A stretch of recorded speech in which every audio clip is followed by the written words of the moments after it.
No Excuses by Brian Tracy. Read by the author.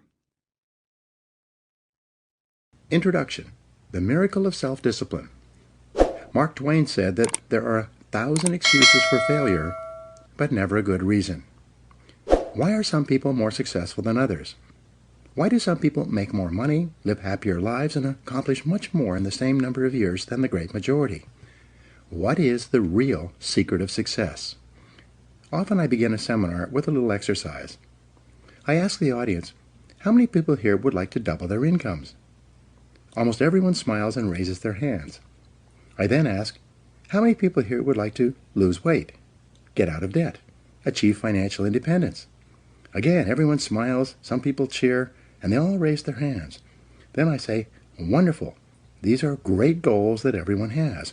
We all want to make more money, spend more time with our families, be fit and trim, and achieve financial independence. Not only do we all want the same things, but we all know what we have to do to achieve them. And we all intend to do those things sometime. But before we get started, we decide that we need to take a little vacation to a wonderful fantasy place called Someday I'll. We say that someday I'll read that book. Someday I'll start that exercise program. Someday I'll upgrade my skills and earn more money. Someday I'll get my finances under control and get out of debt. Someday I'll do all the things that I know I need to do to achieve all my goals. Someday. Probably 80% of the population lives on Someday I'll most of the time. They think and dream and fantasize about all the things they're going to do someday. And who are they surrounded by on Someday I'll? Other people on Someday I'll. And what is the chief topic of conversation on Someday I'll? Excuses. They all sit around and swap excuses for being on the island. Why are you here? They ask each other. And, not surprisingly, their excuses are largely the same. I didn't have a happy childhood. I didn't get a good education. I don't have any money. My boss is really critical. My marriage is no good.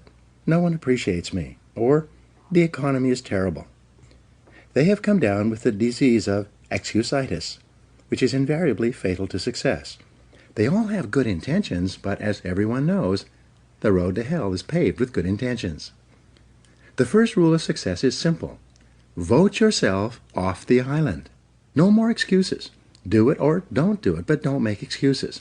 Stop using your incredible brain to think up elaborate rationalizations and justifications for not taking action. Do something. Do anything. Get on with it.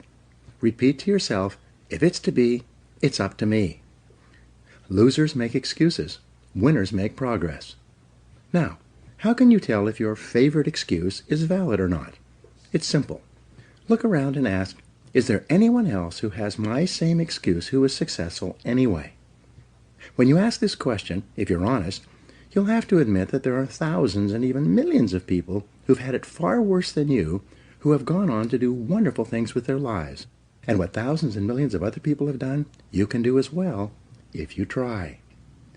It's been said that if people put as much energy into achieving their goals as they spend making up excuses for failure, they would actually surprise themselves. But first, you have to vote yourself off the island. Very few people start off with many advantages. Personally, I did not graduate from high school. I worked at laboring jobs for several years. I had a limited education, limited skills, and a limited future. And then I began asking that question. Why are some people more successful than others? This question changed my life. Over the years, I've read thousands of books and articles on the subjects of success and achievement. It seems that the reasons for these accomplishments have been discussed and written about for more than 2,000 years in every conceivable way. One quality that most philosophers, teachers, and experts agree on is the importance of self-discipline. Discipline is what you must have to resist the lure of excuses. It is self-discipline that enables you to vote yourself off the island. It is the key to a great life, and without it, no lasting success is possible. The development of self-discipline changed my life, and it will change yours as well. By continually demanding more from myself, I became successful in sales and then in management. I caught up on my schooling and took an MBA degree in my 30s, which required thousands of hours of determined study. I imported Suzuki vehicles into Canada before anyone else, set up 65 dealerships, and sold $25 million worth of the vehicles. And this is all after I had started with no knowledge of the industry. What I had, however, was the discipline and determination to learn what I needed to know, and then to apply and do what I needed to do. I got into real estate development with no knowledge or experience, applied the power of discipline, which was then backed by hundreds of hours of work and study. I then went on to build shopping centers, industrial parks, office buildings, and residential subdivisions. With self-discipline, I have built successful businesses in training, consulting, speaking, writing, recording, and distribution. My audio and video programs, books, seminars, and training programs have sold more than $500 million worth in 36 languages in 54 countries. Over the years, I've consulted for more than 1,000 companies and trained more than 5 million people in live seminars and talks. In every case, the practice of self-discipline has been essential to my success. I discovered that you can achieve almost any goal you set for yourself if you have the discipline to pay the price, to do what you need to do, and to never give up. So who should read this book? This book is written for ambitious, determined men and women who want to achieve everything that is possible for them in life. It is written for people who are hungry to do more, to have more, and to be more than they ever have been before. Perhaps the most important insight of all with regard to success is that to achieve greatly, you must become a different person. It is not the material things you accomplish or acquire that matter so much as it is the quality of the person that you must become to accomplish well above the average. The development of self-discipline is the high road that makes everything possible for you. This book will serve as your step-by-step guide to becoming a remarkable person who is capable of making remarkable achievements. A chance encounter reveals the reason for success. Some years ago, I was attending a conference in Washington, D.C. During the lunch break, I was eating at a nearby food fair. The area was crowded, so I sat down at the last open table by myself, even though it was a table for 4. A few minutes later, an older gentleman and a younger woman who appeared to be his assistant came along, carrying trays of food and obviously looking for a place to sit. Having lots of room at my table, I immediately arose and invited the older gentleman to join me. He was hesitant, but I insisted. Finally, he sat down quite thankfully, and we began to chat over lunch. It turned out that his name was Kopmeyer. As it happened, I immediately knew who he was. He was a legend in the field of success and achievement. Kopmeyer had written 4 best-selling books, each of which contained 250 success principles that he had derived from more than 50 years of research and study. I had read all 4 books from cover to cover, each more than once. After we had chatted for a while, I asked him the question that many people in this situation would ask. Of all the 1,000 success principles that you have discovered, which do you think is the most important? He smiled at me with a twinkle in his eye, as if he had been asked this question many times, and he replied without hesitating. The most important success principle of all was stated by Albert Hubbard, one of the most prolific writers in American history, at the beginning of the 20th century. He said, "Self-discipline is the ability to do what you should do, when you should do it, whether you feel like it or not." He went on to say, "There are 999 other success principles that I have found in my reading and experience. But without self-discipline, none of them work. With self-discipline, they all work." Thus, self-discipline is the key to personal greatness. It's the magic quality that opens all doors for you and makes everything else possible. With self-discipline, the average person can rise as far and as fast as his talents and intelligence can take him. But without self-discipline, a person with every blessing of background, education, and opportunity will seldom rise above mediocrity. Your 2 worst enemies. Just as self-discipline is the key to success, the lack of self-discipline is the major cause of failure, frustration, underachievement, and unhappiness in life. It causes us to make excuses and sell ourselves short. Perhaps the 2 biggest enemies of success, happiness, and personal fulfillment are first, the path of least resistance, and second, the expediency factor. The path of least resistance is what causes people to take the easy way in almost every situation. They seek shortcuts to everything. They arrive at work at the last minute and leave at the first opportunity. They look for get-rich-quick schemes and easy money. Over time, they develop the habit of always seeking an easier, faster way to get the things they want, rather than doing what is hard but necessary to achieve real success. The expediency factor, which is an extension of the law of least resistance, is even worse when leading people to failure and underachievement.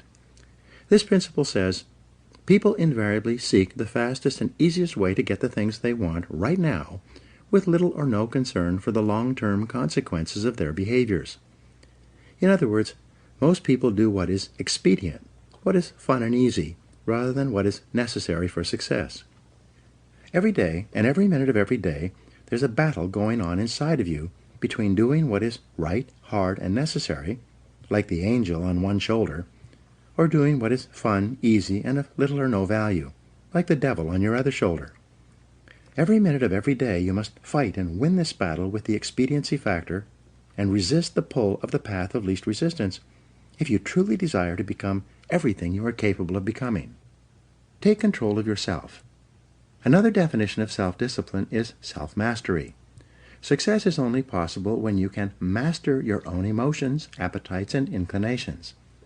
People who lack the ability to master their appetites become weak and dissolute, as well as unreliable in other things as well.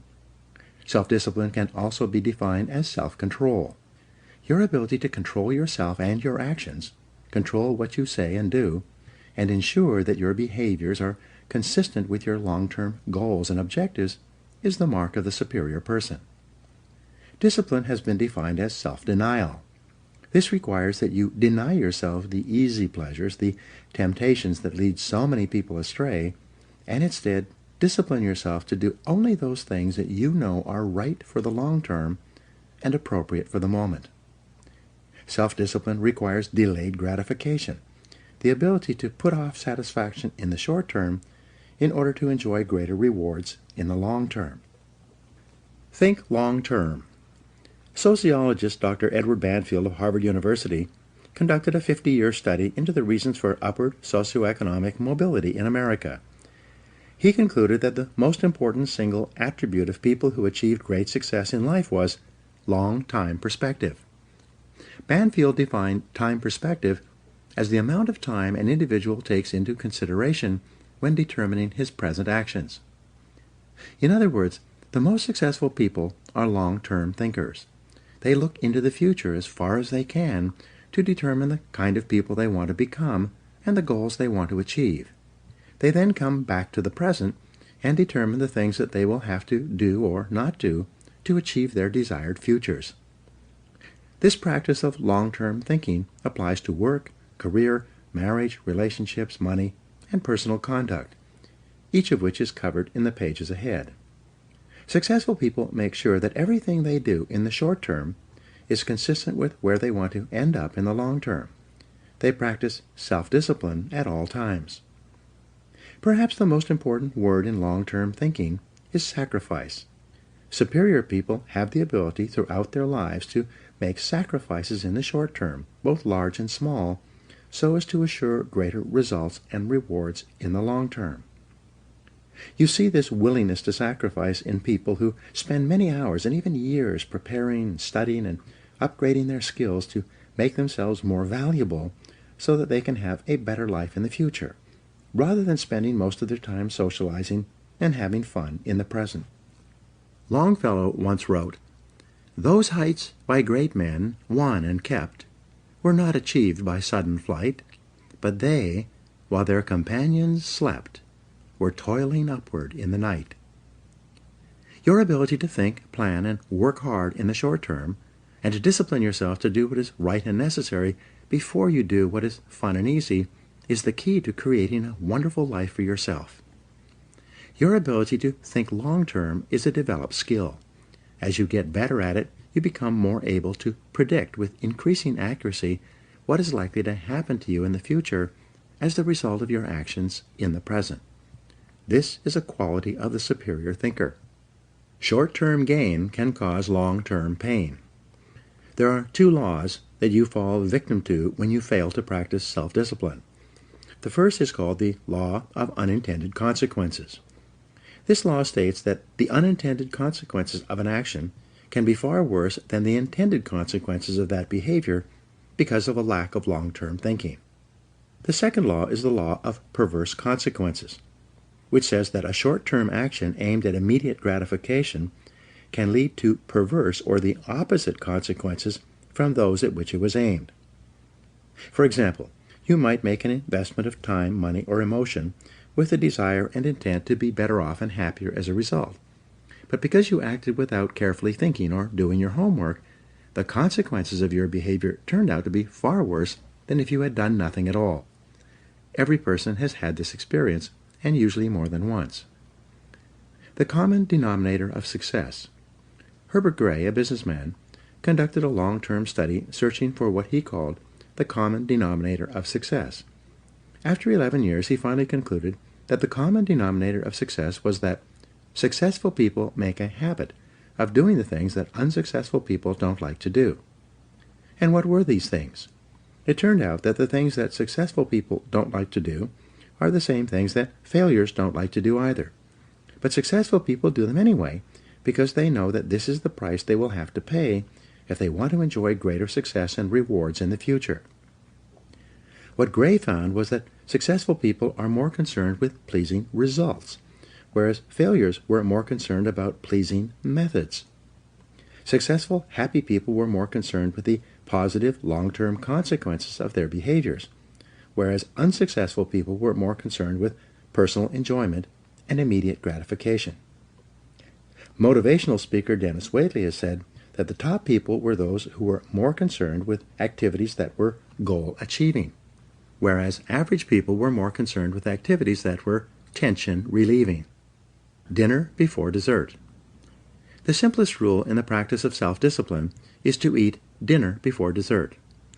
In a meal, there is a logical order of dishes, and dessert comes last. First, you eat the main courses and clean your plate. Only then do you have dessert. There's a cute but misleading bumper sticker that says, "Life is short, eat dessert first." Just think about what would happen if you came home from work and instead of eating a healthy dinner, you ate a large piece of apple pie with ice cream. What kind of appetite for healthy, nutritious food would you have afterward? With all that sugar in your stomach, how would you feel? Would you feel re-energized and eager to do something productive?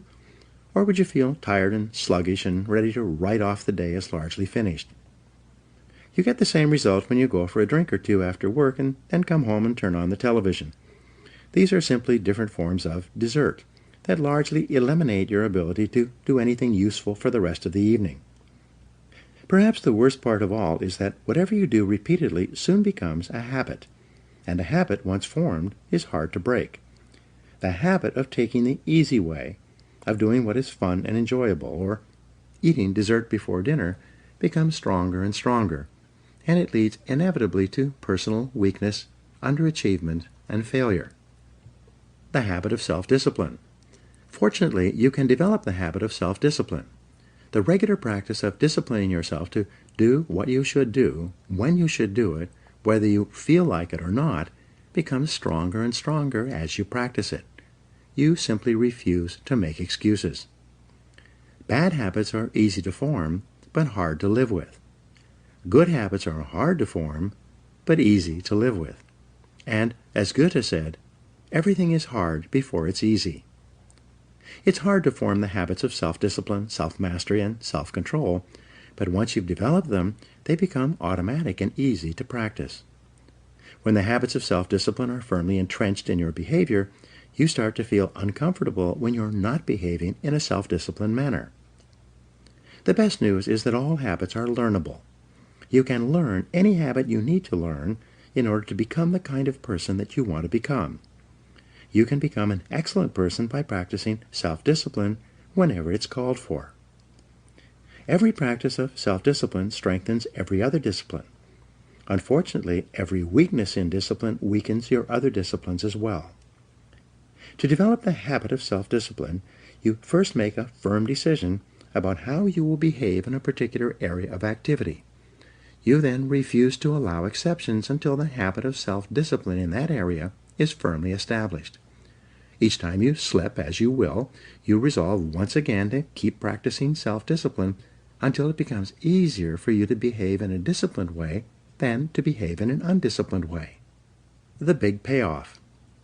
The payoff for developing high levels of self-discipline is extraordinary. There is a direct relationship between self-discipline and self-esteem. The more you practice self-mastery and self-control, the more you like and value yourself. The more you discipline yourself, the greater is your sense of self-respect and personal pride. The more you practice self-discipline, the better is your self-image. You see yourself and think about yourself in a more positive way. You feel happier and more powerful as a person. The development and maintenance of the habit of self-discipline is a lifelong task, an ongoing battle. It never ends. The temptation to follow the path of least resistance and the expediency factor lurk continually in the back of your mind. They are always waiting for an opportunity to pounce, to lead you astray into doing what is fun, easy, and unimportant, rather than what is hard, necessary, and life-enhancing. Napoleon Hill concluded his best-selling book of the same name by saying that self-discipline is the master key to riches. Self-discipline is the key to self-esteem, self-respect, and personal pride. The development of self-discipline is your guarantee that you will eventually overcome all your obstacles and create a wonderful life for yourself. The ability to practice self-discipline is the real reason why some people are more successful and happy than others. How this book is written. In the pages ahead, I will describe the 21 areas in life in which the practice of self-discipline is vital to fulfilling your full potential and achieving everything that is possible for you. This book is divided into 3 sections for greater ease of use. Part 1 is entitled Self-Discipline and Personal Success. In these 7 chapters, you will learn how to release more and more of your personal potential by practicing self-discipline in every area of your personal life, including setting goals, building character, accepting responsibility, developing courage, and backing everything you do with persistence and determination. In the 7 chapters of Part 2, you will learn how to achieve vastly more than ever before in the areas of business, sales, and personal finance. You learn why and how self-discipline is essential to becoming a leader in your field, to operating a business more profitably, to making more sales, investing more intelligently, and managing your time for maximum results. Finally, in the 7 chapters of Part 3, you will learn how to apply the miracle of self-discipline to your personal life. You will learn how to practice self-discipline in the areas of happiness, health, fitness, marriage, children, friendship, and the attainment of peace of mind. You will learn how to enhance the quality of your life and your relationships in every area. In each chapter, I will show you how you can incorporate higher levels of self-discipline and self-mastery into everything you do. In the pages ahead, you will learn how to take complete control over your own personal and professional development and how to become a stronger, happier, more self-confident person in every area of your life that is important to you. You will learn how to break old habits that may be holding you back and how to develop the habits of self-reliance, self-determination, and self-discipline that will enable you to set and achieve any goal. You'll learn how to take complete control over your mind, your emotions, and your future. When you master the power of self-discipline, you will become unstoppable, like a force of nature. You will never make excuses for not making progress. You will accomplish more in the next few months and years than most people accomplish in a lifetime.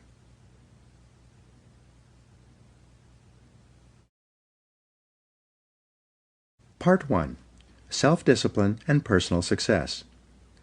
Your success in life depends more on the person you become than on the things you do or acquire. As Aristotle wrote, the ultimate end of life is the development of character. In these chapters, you will learn how to develop and use discipline in order to become an excellent person. You'll learn how to develop greater self-esteem, self-respect, and personal pride.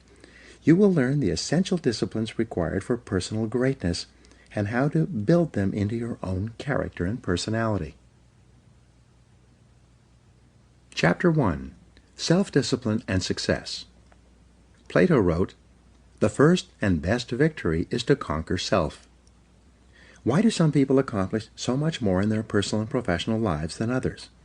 This question has occupied some of the very best minds throughout human history. More than 2,300 years ago, Aristotle wrote that the ultimate aim of human life is to be happy. He said that the great question that each of us must answer is, how shall we live in order to be happy? Your ability to ask and answer that question correctly for yourself, and then to follow where your answer leads you, will largely determine whether you achieve your own happiness and how soon. Begin with your own personal definition. How do you define success? If you could wave a magic wand and make your life perfect in every way, what would it look like? Describe your ideal life. If your business, work, and career were ideal in every way, what would they look like? What would you be doing? What sort of a company would you work for? What position would you have? How much money would you earn? What kind of people would you work with? And especially, what would you need to do more or less of to create your perfect career? If your family life were perfect in every way, what would it look like? Where would you live? And how would you be living? What kind of a lifestyle would you have? What sort of things would you want to have and do with the members of your family? If you had no limitations, and you could wave a magic wand, in what ways would you change your family life today?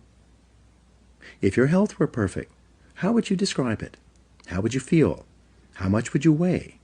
How would your levels of health and fitness be different from what they are today? Most of all, what steps could you take immediately to begin moving toward your ideal levels of health and energy?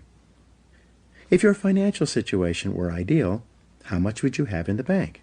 How much would you be earning each month and each year from your investments? If you had enough money so that you never had to worry about finances again, how much would that be? And what steps could you take starting today to create your ideal financial life? Do your own thing. A popular definition of success is being able to live your life in your own way, doing only those things that you want to do, with the people who you choose in the situations you desire.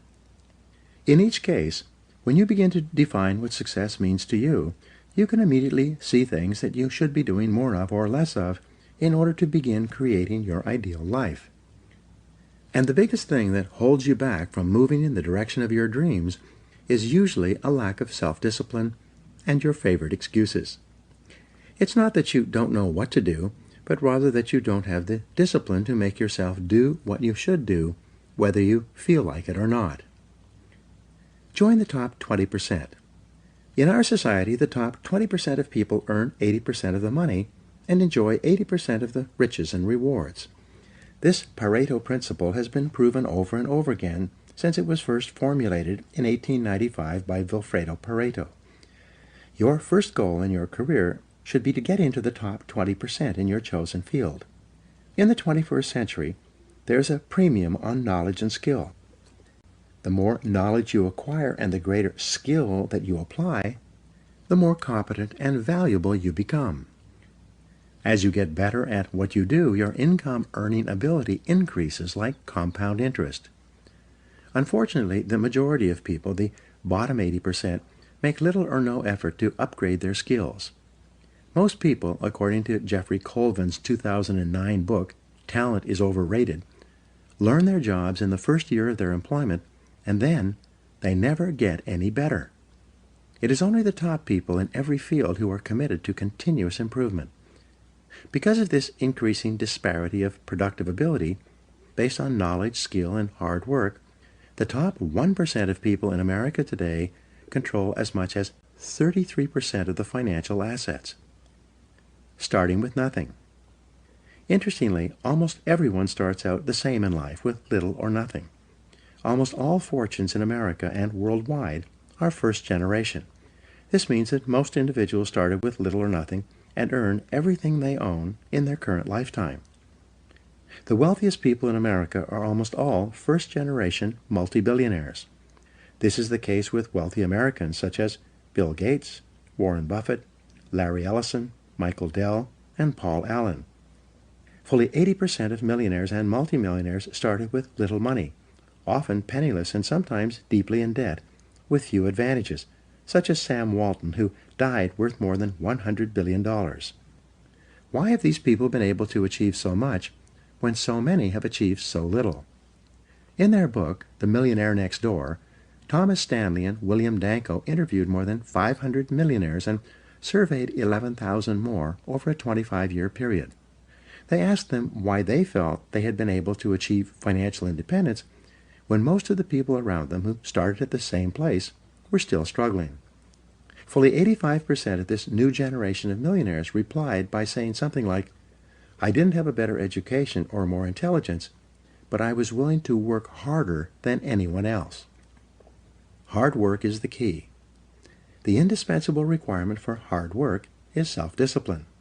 Success is only possible when you can overcome the natural tendency to cut corners and take the easy way. Lasting success is only possible when you can discipline yourself to work hard for a long, long time. As I mentioned in the introduction, I started my own life with no money or advantages. For years, I worked at laboring jobs, at which I earned just enough to get from paycheck to paycheck. I stumbled into sales when I could no longer find a laboring job, where I spun my wheels for many months before I began asking that question: why is it that some people are more successful in selling than others? One day, a top salesman told me that the top 20% of salespeople earn 80% of the money. I had never heard that rule before. This meant that the bottom 80% of salespeople had to be satisfied with the remaining 20%, with what was left over after the top people had taken the lion's share. I decided then and there that I was going to be in the top 20%, and this decision changed my life. The Great Law. Then I learned the iron law of the universe, which made getting into the top 20% possible. It was the law of cause and effect, or sowing and reaping. This law says that for every effect there is a specific cause or series of causes. This law says that if you want to achieve success in any area, you must determine how success is achieved in that area, and then practice those skills and activities repeatedly until you achieve the same results. Here's the rule. If you do what other successful people do over and over again, nothing can stop you from eventually enjoying the same rewards that they do. But if you don't do what successful people do, nothing can help you. The law of sowing and reaping from the Old Testament is a variation of the law of cause and effect. It says that, "Whatsoever a man soweth, that also shall he reap." This law says that whatever you put in, you get out. It also says that whatever you are reaping today is a result of what you have sown in the past. So if you're not happy with your current crop, it's up to you starting today to plant a new crop, to begin doing more of those things that lead to success, and to stop engaging in those activities that lead nowhere. Success is predictable. Success is not an accident. Sadly, failure is not an accident either. You succeed when you do what other successful people do over and over until these behaviors become a habit. Likewise, you fail if you don't do what successful people do. In either case, nature is neutral. Nature does not take sides. Nature doesn't care. What happens to you is simply a matter of law, the law of cause and effect. You can look at yourself as a machine with a default mechanism. Your default mechanism is the almost irresistible attraction of the expediency factor and the path of least resistance that I described in the introduction. In the absence of self-discipline, your default mechanism goes off automatically. This is the main cause of underachievement and the failure to realize your true potential. When you are not working deliberately, consciously, and continuously to do, be, and have those things that constitute success for you, your default mechanism is at work. You end up doing those fun, easy, and low-value things in the short term that lead to frustration, financial worries, and failure in the long term. The great oil man, H.L. Hunt, who was at one time the richest self-made billionaire in the world, was once asked by a television journalist for his secrets of success. He replied there are only 3 requirements for success. First, decide exactly what it is you want in life. Second, determine the price that you're going to have to pay to get the things you want. And third, and this is most important, resolve to pay that price. One of the most important requirements for success, once you have decided what it is that you want, is the quality of willingness. Successful people are willing to pay the price, whatever it is and for as long as it takes, until they achieve the results they desire. Everyone wants to be successful. Everyone wants to be healthy, happy, thin, and rich. But most people are not willing to pay the price. Occasionally, they may be willing to pay part of the price, but they're not willing to pay the whole price. They always hold back. They always have some excuse or rationalization for not disciplining themselves to do everything that they need to do to achieve their goals. Pay the price. How can you tell when you have paid the full price of success? It's simple. Look around you. There it is. You can always tell how much of the price of success you have paid by looking at your current lifestyle and your bank account. By the law of correspondence, your outer world will, like a mirror, always reflect the person you are and the price that you have paid on the inside. There's an interesting point about the price of success. It must always be paid in full and in advance. Success, however you define it, is not like a restaurant where you pay after you've enjoyed your meal. Instead, it's like a cafeteria, where you can choose whatever you want, but you must pay for it before you eat it. Motivational speaker Zig Ziglar says, "The elevator to success is out of order, but the stairs are always open." Learn from the experts. Kopmeyer, who I mentioned in the introduction, also told me that the second most important success principle, after self-discipline, is that you must learn from the experts. He said you will never live long enough to learn it all for yourself. If you want to be successful, your first job is to learn what you need to learn in order to achieve the success you desire. Learn from the experts. Read their books. Listen to their audio programs. Attend their seminars. Write to them or approach them directly and ask for advice. Sometimes one idea is all you need to change the direction of your life. Let me give you an example of what I mean. Some years ago, I was referred by a friend to an excellent dentist. I learned later that he had a superb reputation. He was called the dentist's dentist. He was the dentist that the other dentists went to when they needed excellent dental work. He told me that he attended every major dental conference that he could. When he was there, he attended every session, listening to dentists from all over the country and all over the world discuss the latest breakthroughs in dental technology. One week, at great sacrifice in time and money, he attended an international dental conference in Hong Kong. At that conference, he sat in on a session given by a Japanese dentist who had discovered a new technology in cosmetic surgery that improved the appearance of teeth and enabled people to look handsome or beautiful indefinitely. He returned to San Diego and immediately began using the new technique in his practice. Soon, he became excellent in this area and developed a national reputation. Within a couple of years, people were coming to him from all over southwestern United States for this treatment. Because he had developed this expertise, he could raise his fees again and again.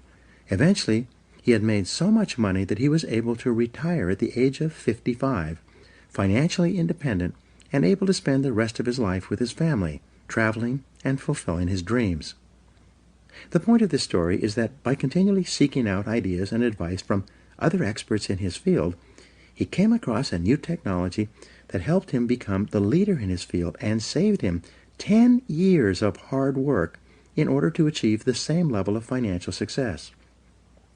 This could happen to you as well, but only if you become a lifelong student of your craft.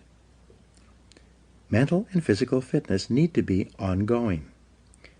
Achieving success is like achieving physical fitness. It is like bathing, brushing your teeth, and eating. It is something that you need to do continuously every day. Once you begin, you never stop until your life and career are over and you've achieved all the success you desire. Not long ago, I was giving a seminar in Seattle. Just before the break, I encouraged people to buy and listen to my audio programs on sales, time management, and personal success. At the break, several people came up to me to ask me questions about the seminar content. One salesman pushed his way forward and said loudly, "When you encourage people to buy your programs, you should tell them the whole truth." I asked, "How do you mean?" He went on to say, "You are not telling the whole truth about your programs. You should tell people that they only work for a certain period of time, and then they stop working." Again I asked him, "How do you mean?" He said, "Well, I came to your seminar about 5 years ago, and I was completely convinced by your presentation. I bought all your programs and began listening to them. I read every day in sales, and you were right. Over the next 3 years, I tripled my income and became the top seller in my company. But then, my income flattened out and has not increased at all over the last 2 years.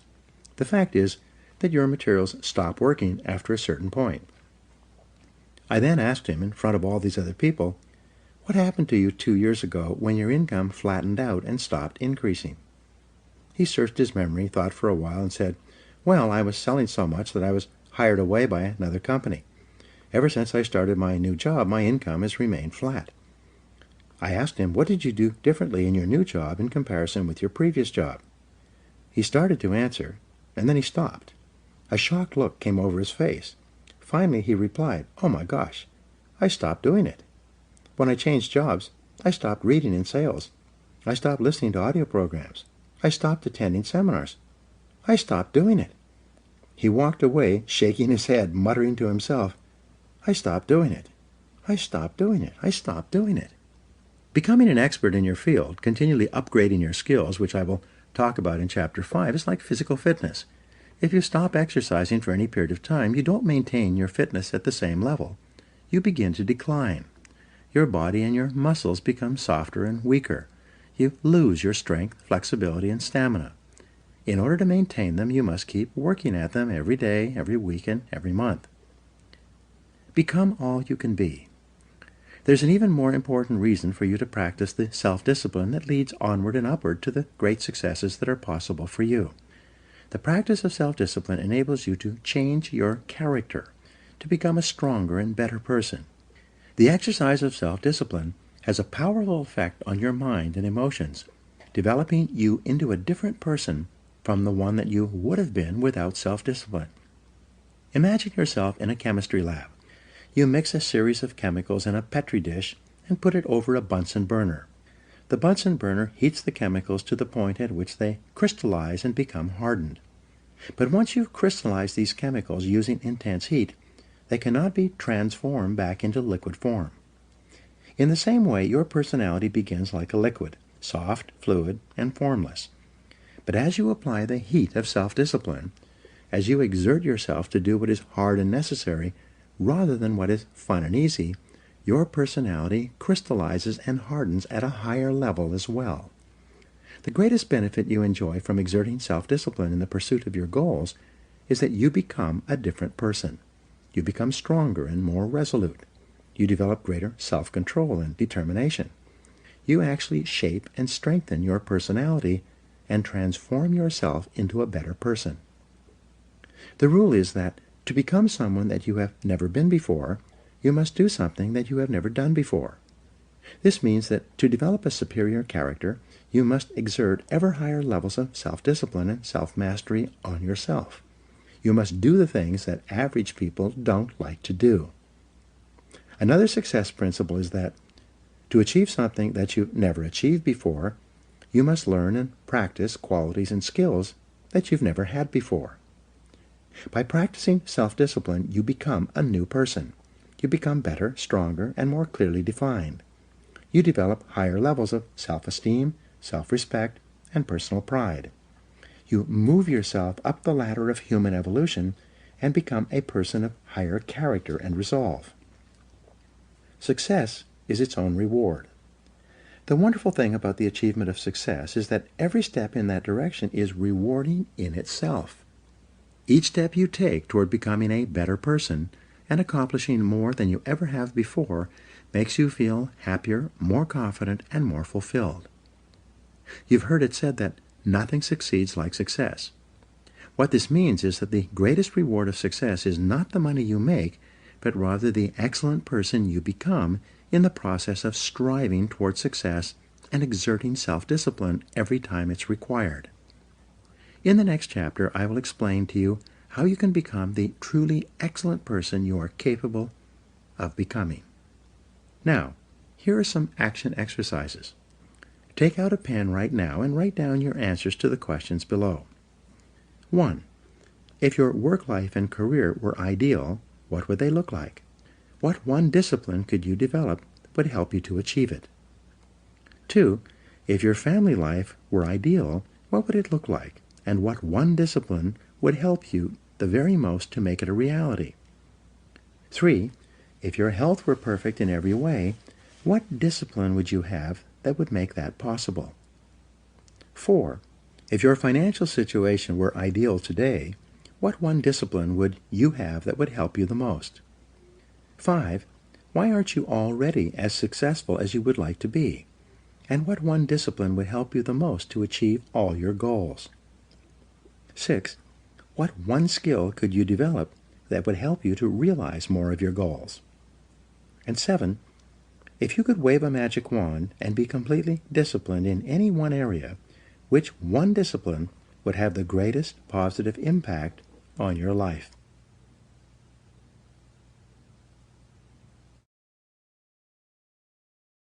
Chapter 2. Self-Discipline and Character. Henry Ward Beecher wrote, "Hold yourself responsible for a higher standard than anyone else expects of you. Never excuse yourself, never pity yourself.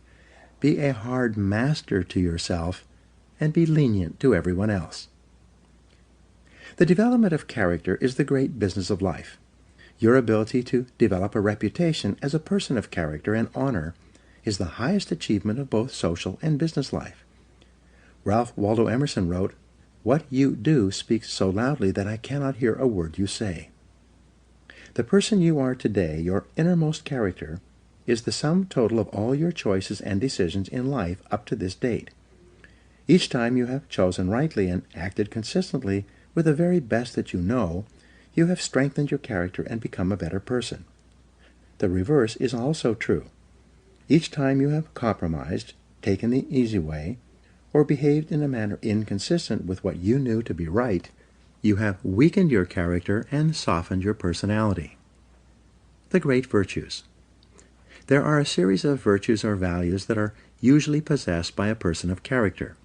These are courage, compassion, generosity, temperance, persistence, and friendliness, among others.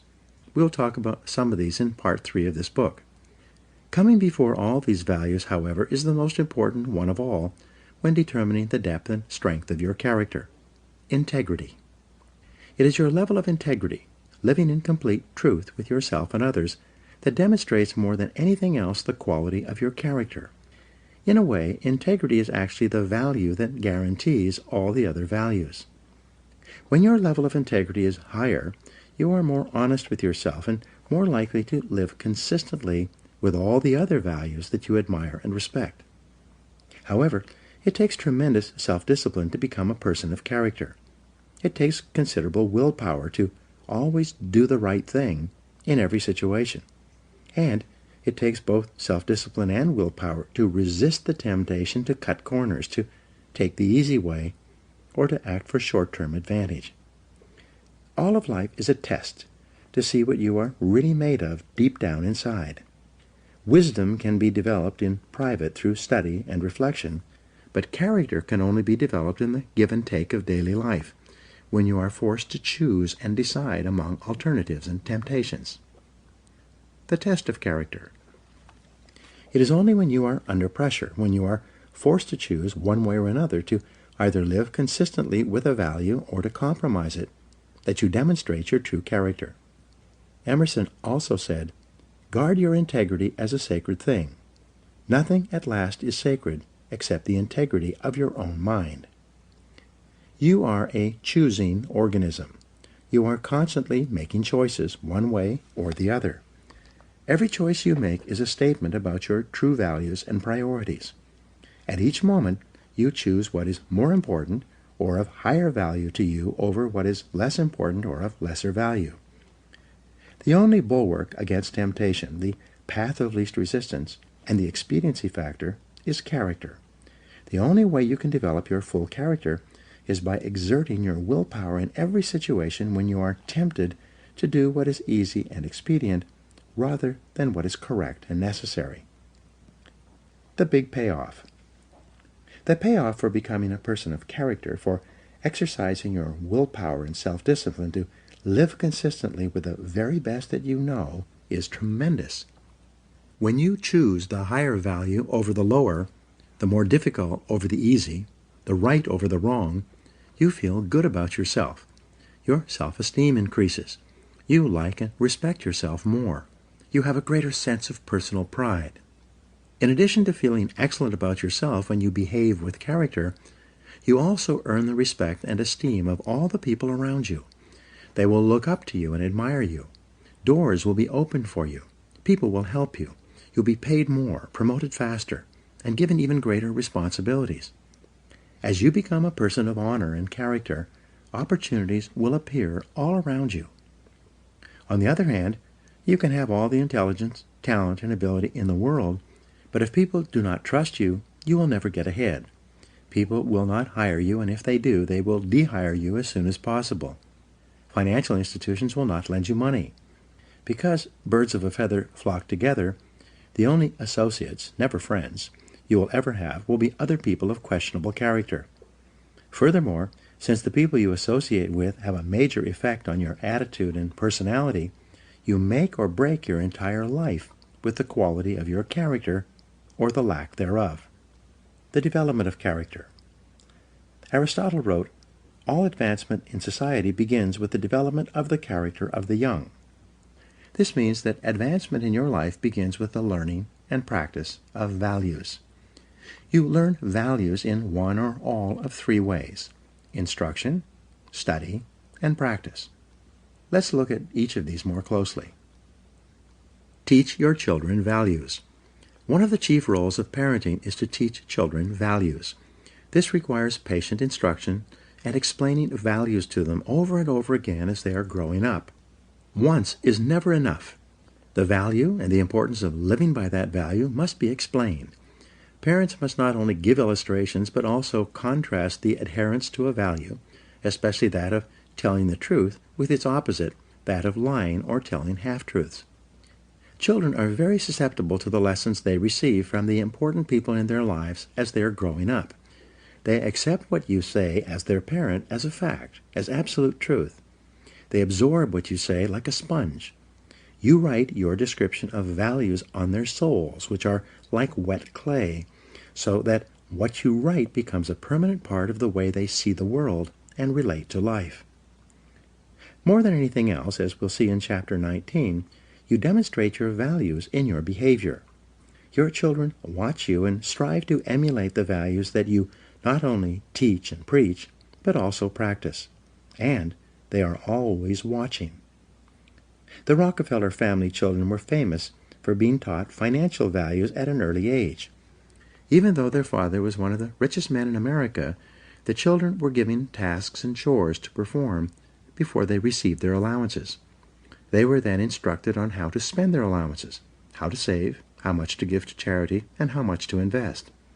As a result, they grew up to become successful businessmen and statesmen, unlike children who had grown up in wealthy homes who were seldom disciplined in money matters. Study the values you admire. You learn values by studying them closely. The law of concentration says that whatever you dwell upon grows and increases in your life. What this means is that when you study and read stories about men and women who demonstrated the kind of values that you admire and respect, and then think about those stories and that behavior, those values sink ever deeper into your mind.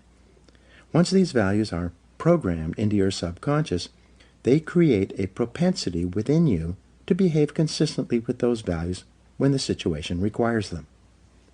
For example, in military training, soldiers are continually told stories of courage, obedience, discipline, and the importance of supporting their fellow soldiers. The more they hear these stories, discuss them, and think about them, the more likely they are to behave consistently with these values when they are under the pressure of actual combat. The core value or virtue of character is truth. Whenever you tell the truth, however inconvenient it may be at the time, you feel better about yourself and you earn the respect of the people around you.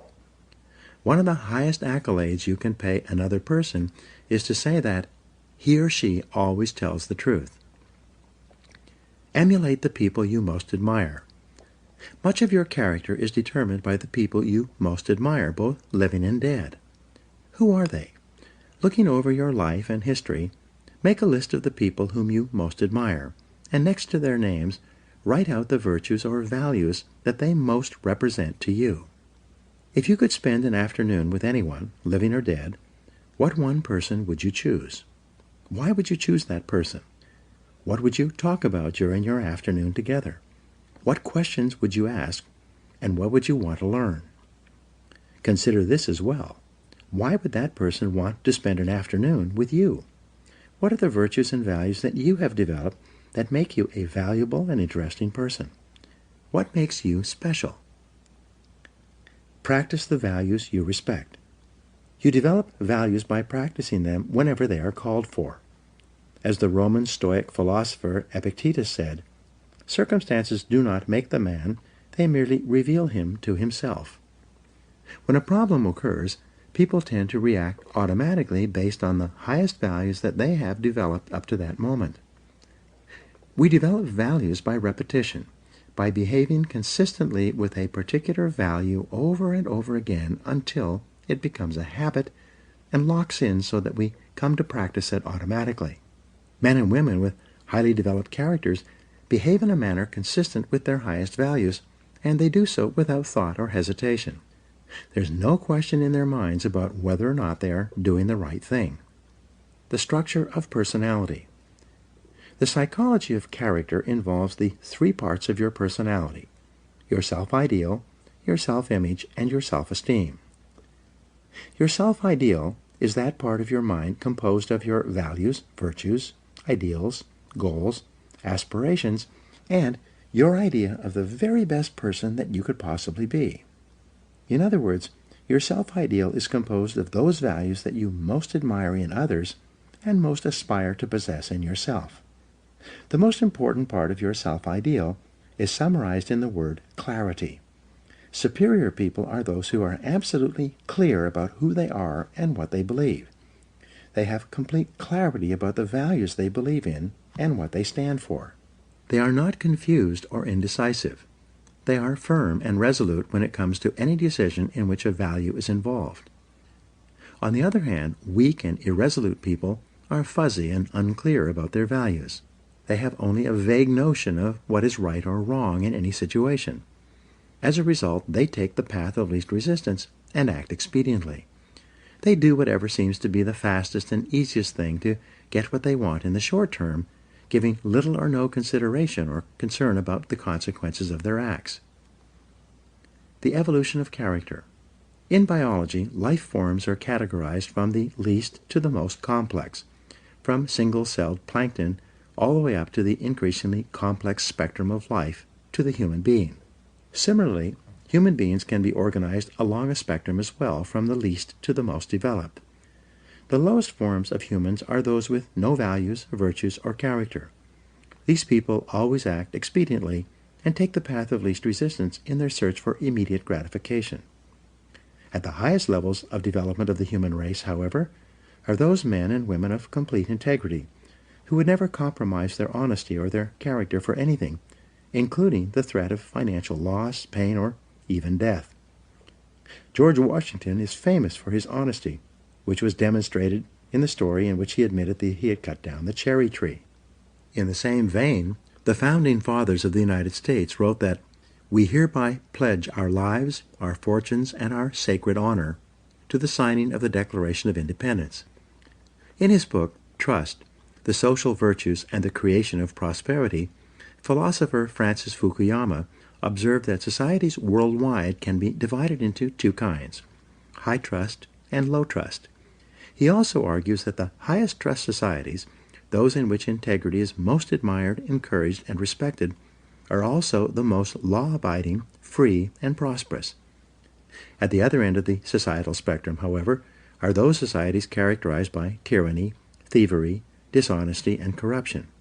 Each of these are, without exception, both undemocratic and poor. Trust is the key. Trust is the lubricant of human relationships. Where there is high trust among and between people, economic activity flourishes and there are opportunities for all. On the other hand, where there is low trust, economic resources are squandered in an attempt to protect against thievery and corruption, or those resources are not available at all. In the United States, we have the Constitution and Bill of Rights. These documents lay out the rules by which Americans agree to live. They create the structure of our government and guarantee our rights. But they assume that our elected representatives will be men and women of honor, committed to protecting and defending those rights. They attempt to assure that only men and women of character can thrive and prosper over the long term in our economic, political, and social system. They aim to assure that in most cases, only men and women of character can rise to high positions in society. Although our system is not perfect and people of questionable character occasionally rise to positions of prominence, it is seldom for very long. The basic demand of Americans for honesty and integrity eventually leads to the exposure and censure of dishonest people. The demand for men and women of character continues unabated. Your self-image, your inner mirror. The second part of your personality is your self-image. This is the way we see and think about ourselves, especially prior to any event of importance. People always tend to behave on the outside consistently with the way they see themselves on the inside. This is often called our inner mirror, into which we peer before we engage in any behavior.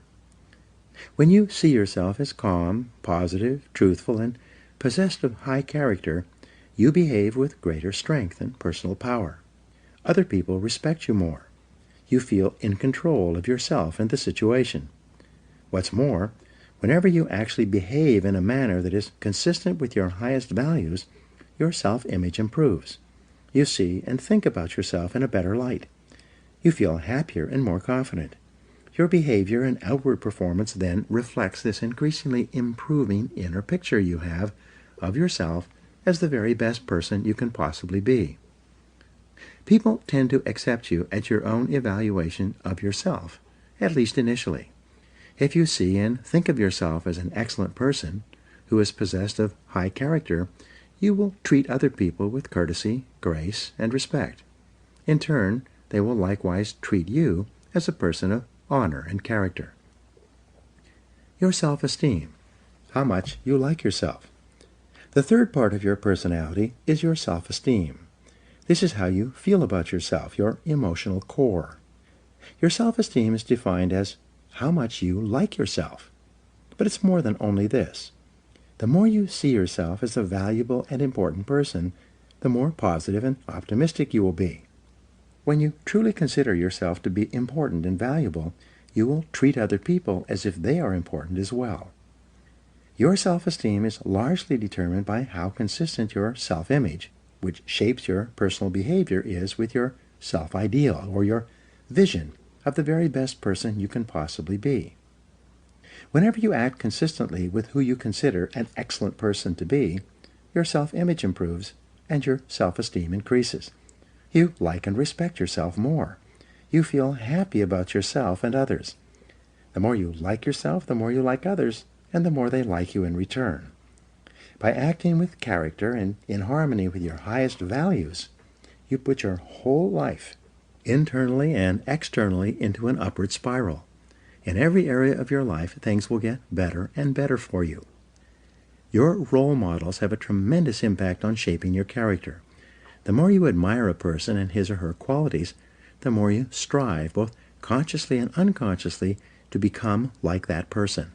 This is why clarity is so important. Always behave consistently. Whenever you act in a way that is consistent with your values, you feel good about yourself. Whenever you compromise your values for any reason, you feel bad about yourself.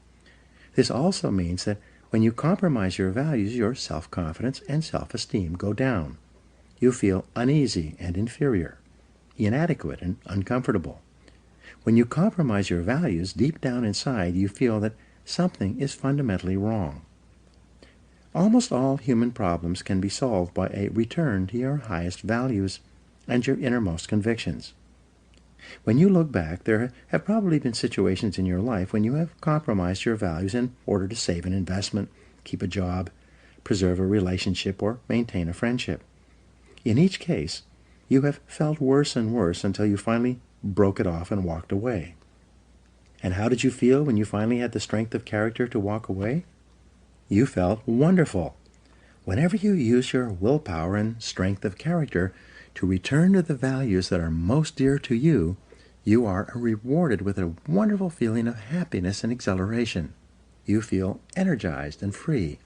You wonder why you didn't make that decision a long time ago. Do the right thing.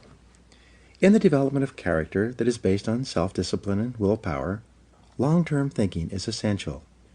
The more you think about the long-term consequences of your behavior, the more likely it is that you will do the right thing in the short term.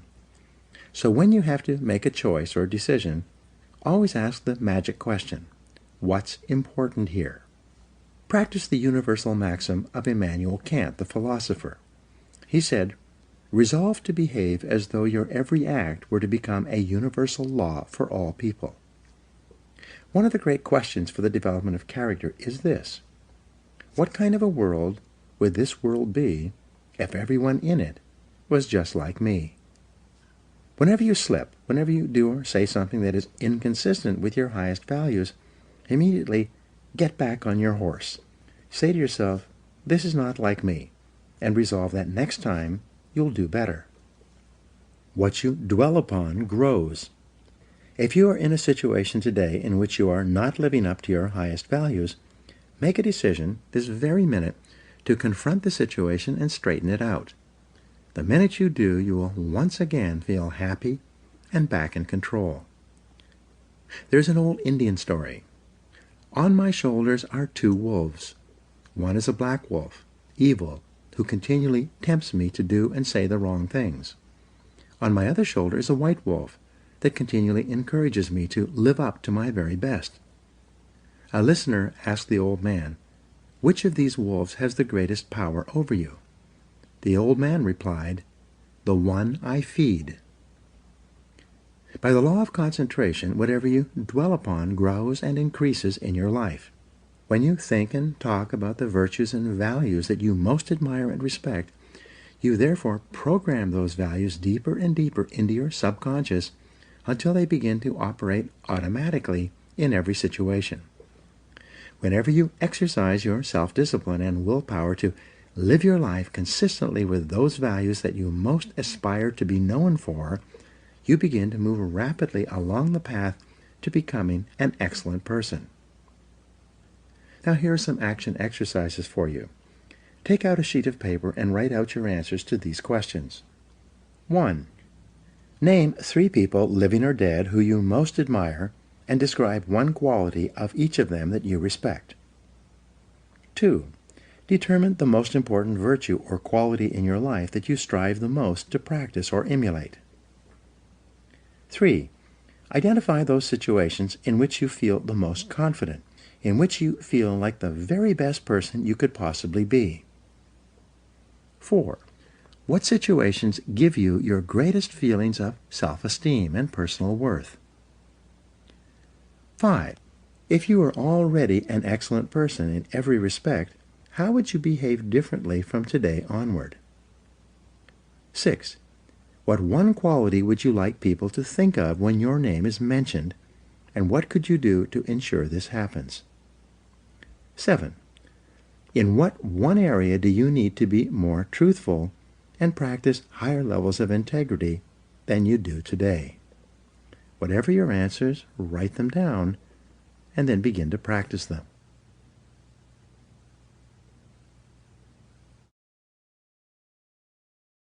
Chapter 3.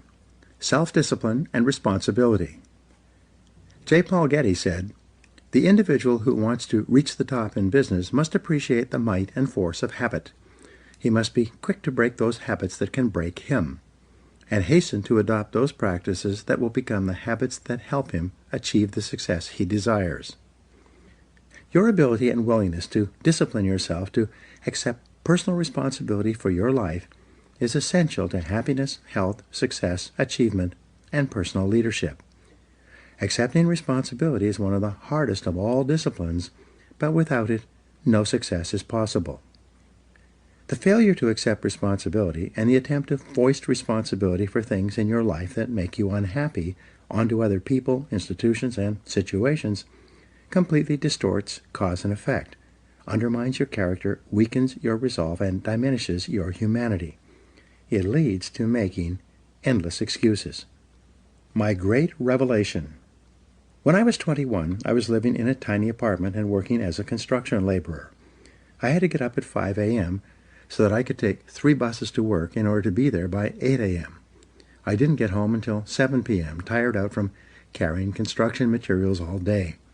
I was making just enough money to get by, and I had no car, almost no savings, and just enough clothes for my needs. I had no radio or television. It was in the middle of a cold winter with the temperature at minus 35 degrees Fahrenheit, so I seldom went out in the evening. Instead, if I had enough energy, I sat in my small apartment at my little table in my kitchen nook and read. One evening, late at night, as I was sitting there by myself at the table, it suddenly dawned on me that this is my life. This life was not a rehearsal for something else. The game was on, and I was the main character, as in a play. It was like a flashbulb going off in my face. I looked at myself and around me at my small apartment, and I considered the fact that I had not graduated from high school. The only work that I was qualified to do was manual labor.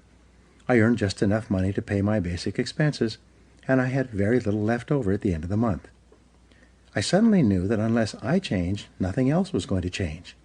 No one else was going to do it for me. In reality, no one else really cared. I realized at that moment that from that day forward, I was completely responsible for my life and for everything that happened to me. I was responsible. I could no longer blame my situation on my difficult childhood or mistakes I had made in the past. I was in charge. I was in the driver's seat. This was my life, and if I didn't do something to change it, it would go on like this indefinitely by the simple force of inertia. This revelation changed my life. I was never the same again. From that moment on, I accepted more and more responsibility for everything in my life. I accepted responsibility for doing my job better than before, rather than doing only the minimum that was necessary to avoid getting fired. I accepted responsibility for my finances, my health, and especially my future. The very next day, I went down to a local bookstore at my lunch break and began the lifelong practice of buying books with information, ideas, and lessons that could help me. I dedicated my life to self-improvement, to continuous learning in every way possible. For the rest of my business life, right up to the present moment, whenever I've wanted or needed to learn something to help me, I have returned to learning, to reading, to listening to audio programs, and attending courses and seminars. I found that you could learn anything you need to learn in order to accomplish any goal you set for yourself. Over time, I learned that fully 80% of the population never accepts complete responsibility for their lives. They continually complain, criticize, make excuses, and blame other people for things in their lives about which they're not happy. The consequences of this way of thinking, however, can be disastrous. They can sabotage all hopes for success and happiness later in life. From childhood to maturity.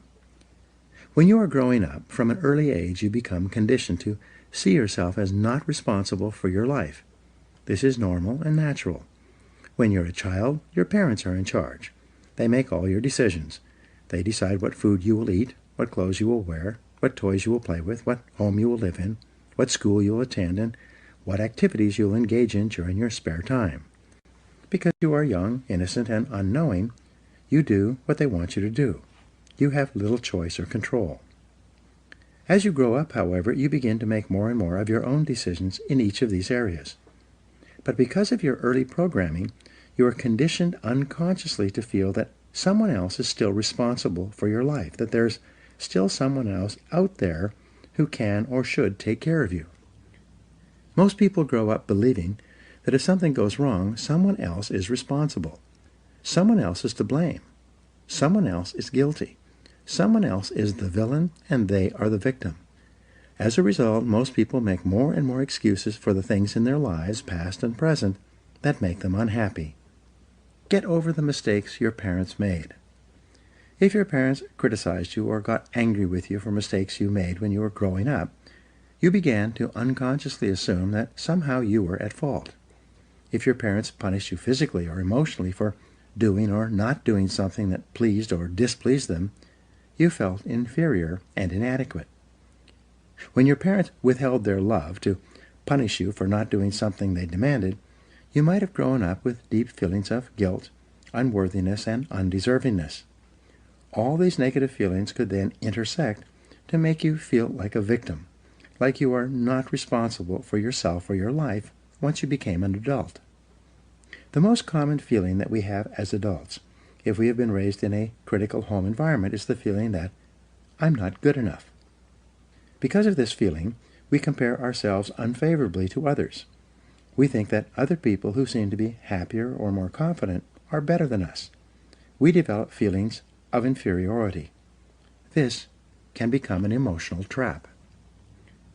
The fatal fallacy.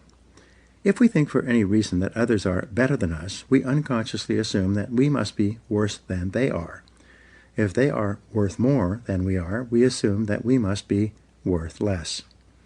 This feeling of inadequacy or worthlessness lies at the root of most personality problems in our lives, as well as most political and social problems in our world, both nationally and internationally. To escape from these feelings of guilt and worthlessness that have been instilled in us as the result of destructive criticism in childhood, we lash out at our world, other people, and situations. In any part of our life with which we are unhappy or discontented, our first reaction is to look around and ask, who's to blame? Most religions teach the concept of sin, which states that whenever something goes wrong, someone is to blame. Someone has done something bad. Someone is guilty. Someone must be punished. This whole idea of guilt and punishment leads to ever-increasing feelings of anger, resentment, and irresponsibility. An attitude of irresponsibility. Our courts today are clogged with thousands of people demanding redress and payment for something that went wrong in their lives. Backed up by ambitious plaintiff lawyers, people go to court demanding compensation, even if they themselves are completely at fault for what happened, especially if they are at fault. People don't want to accept responsibility. People spill hot coffee on themselves and sue the fast food restaurant that sold them the coffee in the first place. People get drunk and drive off the road and then turn around and sue the manufacturer of the 15-year-old car they were driving. People climb up on a stepladder and lean over too far, falling to the ground. They then sue the ladder manufacturer for their injury. In each case, people are attempting to escape responsibility for their own behaviors by blaming someone else, making excuses, and then demanding compensation. Eliminating negative emotions. The common denominator of all people is the desire to be happy. In its simplest terms, happiness arises from the absence of negative emotions. Where there are no negative emotions, all that is left is positive emotions. Therefore, the elimination of negative emotions is your great business in life if you truly wish to be happy.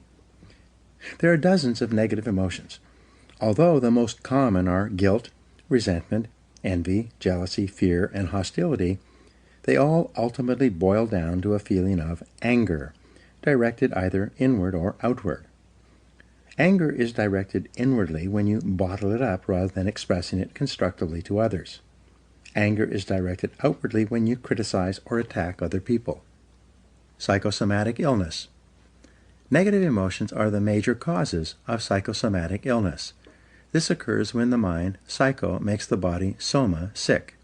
Negative emotions, especially as expressed in the form of anger, weaken your immune system and make you susceptible to colds, flu, and other diseases. Uncontrolled bursts of anger can actually bring about heart attacks, strokes, and nervous breakdowns. Here's the great discovery. All negative emotions, especially anger, depend for their very existence on your ability to blame someone or something else for something in your life that you're not happy about. It takes tremendous self-discipline to refrain from blaming others for our problems. It takes enormous self-control to refuse to make excuses.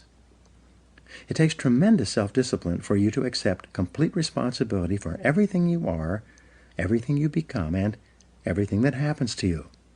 Even if you are not directly responsible for something that happens, like Hurricane Katrina, you are responsible for your responses, for what you do and say from that moment forward.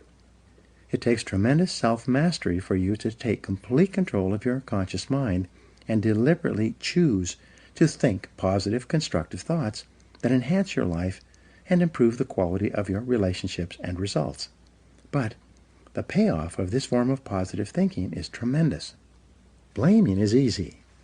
By following the path of least resistance, the easiest and most mindless behavior of all is for a person to lash out and blame someone else anytime anything goes wrong for any reason. People who develop the habit of automatically blaming often become angry at things. Blaming inanimate objects when they do not function as expected is so silly that it almost becomes a mild form of insanity. People become angry at doors that stick. They swear at tools that they are using when they themselves make a mistake. They get mad when their car doesn't start. Even if it is an inanimate object, if it doesn't work perfectly, then the thing must be to blame. People will often kick a car that they are mad at or a box that they tripped over. The antidote to negative emotions. The fastest and most dependable way to eliminate negative emotions is to immediately say, I am responsible. Whenever something happens that triggers anger or a negative reaction of any kind, quickly neutralize the feelings of negativity by saying, I am responsible. The law of substitution says that you can substitute a positive thought for a negative one. Since your mind can only hold one thought at a time, when you deliberately choose the positive thought, I am responsible, you cancel out any other thought or emotion at that moment. It is not possible to accept responsibility and remain angry at the same time. It's not possible to accept responsibility and experience negative emotions. It's not possible to accept responsibility without becoming calm, clear, positive, and focused once more. As long as you are blaming someone else for something in your life that you don't like, you will remain a mental child. You continue to see yourself as small and helpless, like a victim. You continue to lash out. However, when you begin to accept responsibility for everything that happens to you, you transform yourself into a mental adult. You will see yourself as being in charge of your own life and no longer a victim. In Alcoholics Anonymous, people who are having problems with drinking attend meetings with others going through the same situation. What they have found is that until the individual accepts responsibility for his or her problems, both with alcohol and in other areas of life, no progress is possible. But after the person accepts responsibility, everything is possible. This is true with almost every difficult situation in life in which you project your unhappiness onto other people or factors outside yourself. Money and emotions. Many of our biggest problems and concerns in life have to do with money, earning it, spending it, investing it, and especially losing it. As a result, many of our negative emotions are associated with money in some way. However, the fact is that you are responsible for your financial life. You choose. You decide. You are in charge. You cannot blame your financial problems or situation on other people. You are in the driver's seat. So it is only when you accept responsibility for your income. Who chose to accept the job you are working at? Your bills. Who spent the money that put you into debt? And your investments. Who made those decisions?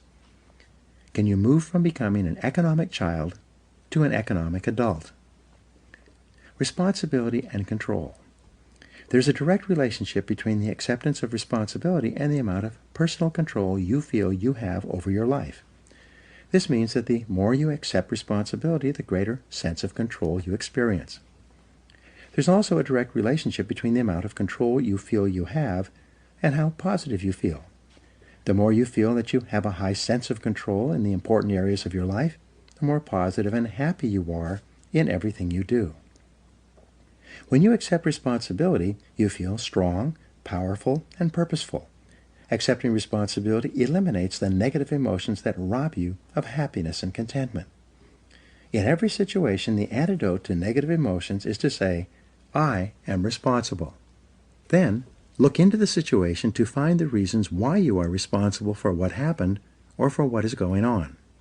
Your intelligence is like a double-edged sword. It can cut in either direction. You can use your intelligence to rationalize, justify, and blame other people for things you're not happy about, or you can use your intelligence to find reasons why you are responsible for what happened, and then take action to solve the problem or resolve the situation. You can make excuses, or you can make progress. You choose. Even if an accident has occurred, such as your car being damaged in the parking lot while you were at work, you may not be legally at fault for the accident, but you are still responsible for your responses, for how you behave as a result of what happened. Never complain, never explain. The mark of the leader, the truly superior person, is that he or she accepts complete responsibility for the situation. It's not possible to imagine a true leader who whines and complains rather than taking action when problems and difficulties arise. This sense of responsibility is the mark of the highly developed personality. You take responsibility for your life by resolving in advance that you will not become upset or angry over something that you cannot affect or change. Just as you do not become angry about the weather, you do not become angry over circumstances and situations over which you have no control. Furthermore, you especially do not allow yourself to be angry and unhappy in the present because of unhappy experiences or situations from the past. You say, "What cannot be cured must be endured." It's amazing how many people are unhappy today because of a past event, even something that happened many years ago. Each time they think of the negative experience, they become angry or depressed once more. The good news is that at any time you can stop thinking about discussing and rehashing the past. You can let it go and begin thinking instead about your goals and your unlimited future. As Helen Keller said, "When you turn toward the sunshine, the shadows fall behind you." Self-mastery and self-control. Any self-discipline, self-mastery, and self-control begins with taking responsibility for your emotions. You take charge of your emotions by accepting 100% responsibility for yourself and for your responses to everything that happens to you. You refuse to make excuses, complain, criticize, or blame other people for anything. Instead, you say, "I am responsible," and then you take action of some kind. The only antidote is action. The only real antidote for anger or worry is purposeful action in the direction of your goals, which is the subject of the next chapter. Before you turn to that, however, resolve today to first take complete control of your thoughts, feelings, and actions, and then to get so busy working on things that are important to you that you don't have time to think about or express negative emotions to or about anyone for any reason. When you exert your self-discipline and willpower in the acceptance of personal responsibility for your life, you take complete control of your thoughts and feelings. By doing so, you become a much more effective, happy, and positive person in everything you do. Now here are some action exercises for you. 1. Resolve today to accept 100% responsibility for everything you are and for everything you become. Never complain, never explain. 2. Look into your past and select a person or incident that still makes you unhappy today. Instead of justifying your negative feelings, look for reasons why you were partially responsible for what happened. 3. Select a relationship in your past that made you unhappy, and then give 3 reasons why you were responsible for what occurred. 4. Select one person in your past with whom you are still angry, and resolve to forgive that person completely for what happened. This act will liberate you emotionally. 5. Accept complete responsibility for your financial situation, and refuse to blame any financial problems on anyone else. Now, what steps are you going to take to resolve that situation? 6. Accept complete responsibility for your family situation with each person, and then take immediate action to improve your relationships wherever there may be problems. And number 7, accept 100% responsibility for your health. Resolve today to do or stop doing whatever is necessary for you to attain excellent all-around health.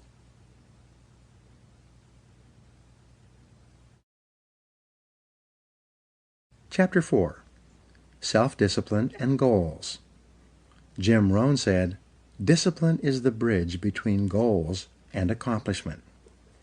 Your ability to discipline yourself to set clear goals for yourself and then to work toward them every day will do more to guarantee your success than any other single factor. You need to have goals to accomplish worthwhile things in life. You've probably heard it said that you can't hit a target that you can't see. If you don't know where you're going, any road will get you there. And as Wayne Gretzky said, you miss every shot you don't take.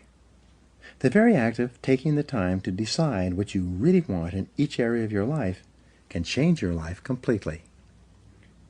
The 3% factor.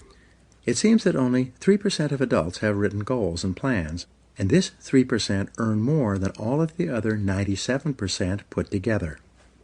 Why is this? The simplest answer is that if you have a clear goal and a plan to achieve it, you therefore have a track to run on every single day. Instead of being sidetracked by distractions and diversions, getting lost or going astray, more and more of your time is focused in a straight line, from where you are to where you want to go. This is why people with goals accomplish so much more than people without them. The tragedy is that most people think that they already have goals, but what they really have are hopes and wishes. However, hope is not a strategy for success, and a wish has been defined as a goal with no energy behind it. Goals that are not written down and developed into plans are like bullets without powder in the cartridge. People with unwritten goals go through life shooting blanks. Because they think they already have goals, they never engage in the hard, disciplined effort of goal setting. And this is the master skill of success. Multiply your chances of success. In 2006, USA Today reported a study in which researchers selected a large number of people who had made New Year's resolutions.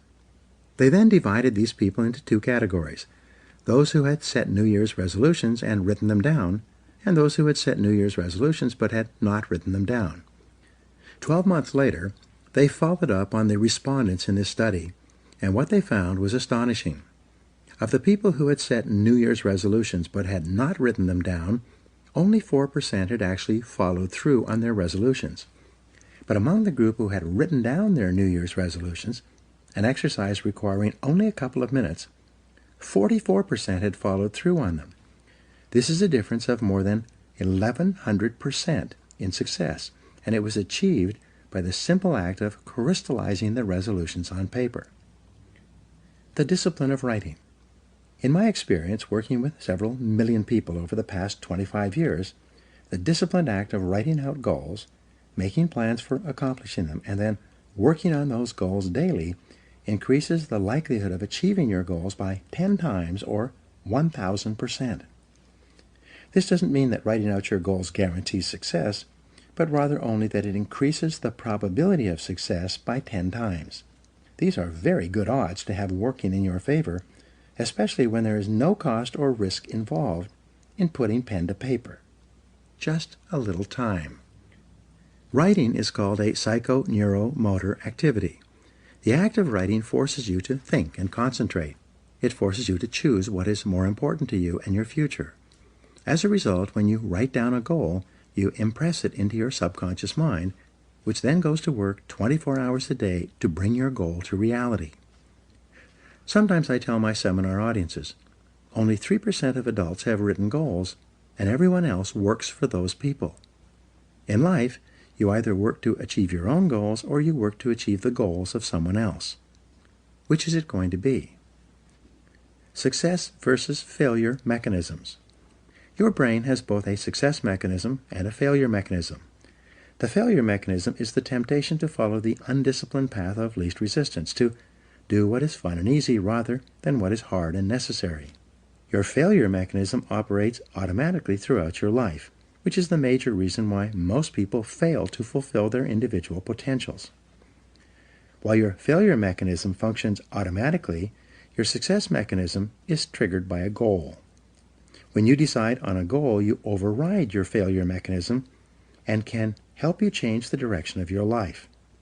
You go from being a ship without a rudder, drifting with the tide, to being a ship with a rudder, a compass, and a clear destination, sailing in a straight direction toward your goal. The power of goals. A client of mine recently told me an interesting story. He said that he had attended one of my seminars in 1994 where I spoke about the importance of writing down goals and making plans for accomplishing them. At that time, he was 35 years old, selling cars for a dealership in Nashville and earning about $50,000 a year. He told me that that day changed his life. He began writing out his goals and plans and working on them daily.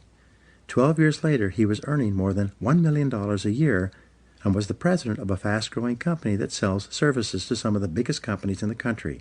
He told me that he could not imagine what his life would have been like if he had not taken out a piece of paper and written down the goals he wanted to achieve in the years ahead. Take control of your life. Aristotle wrote that human beings are teleological organisms, which simply means that we are purpose-driven. Therefore, you only feel happy and in control of your life when you have a clear goal that you are working toward each day. This also means that this ability to become a lifelong goal setter is one of the most important disciplines you will ever develop. In nature, the homing pigeon is a remarkable bird.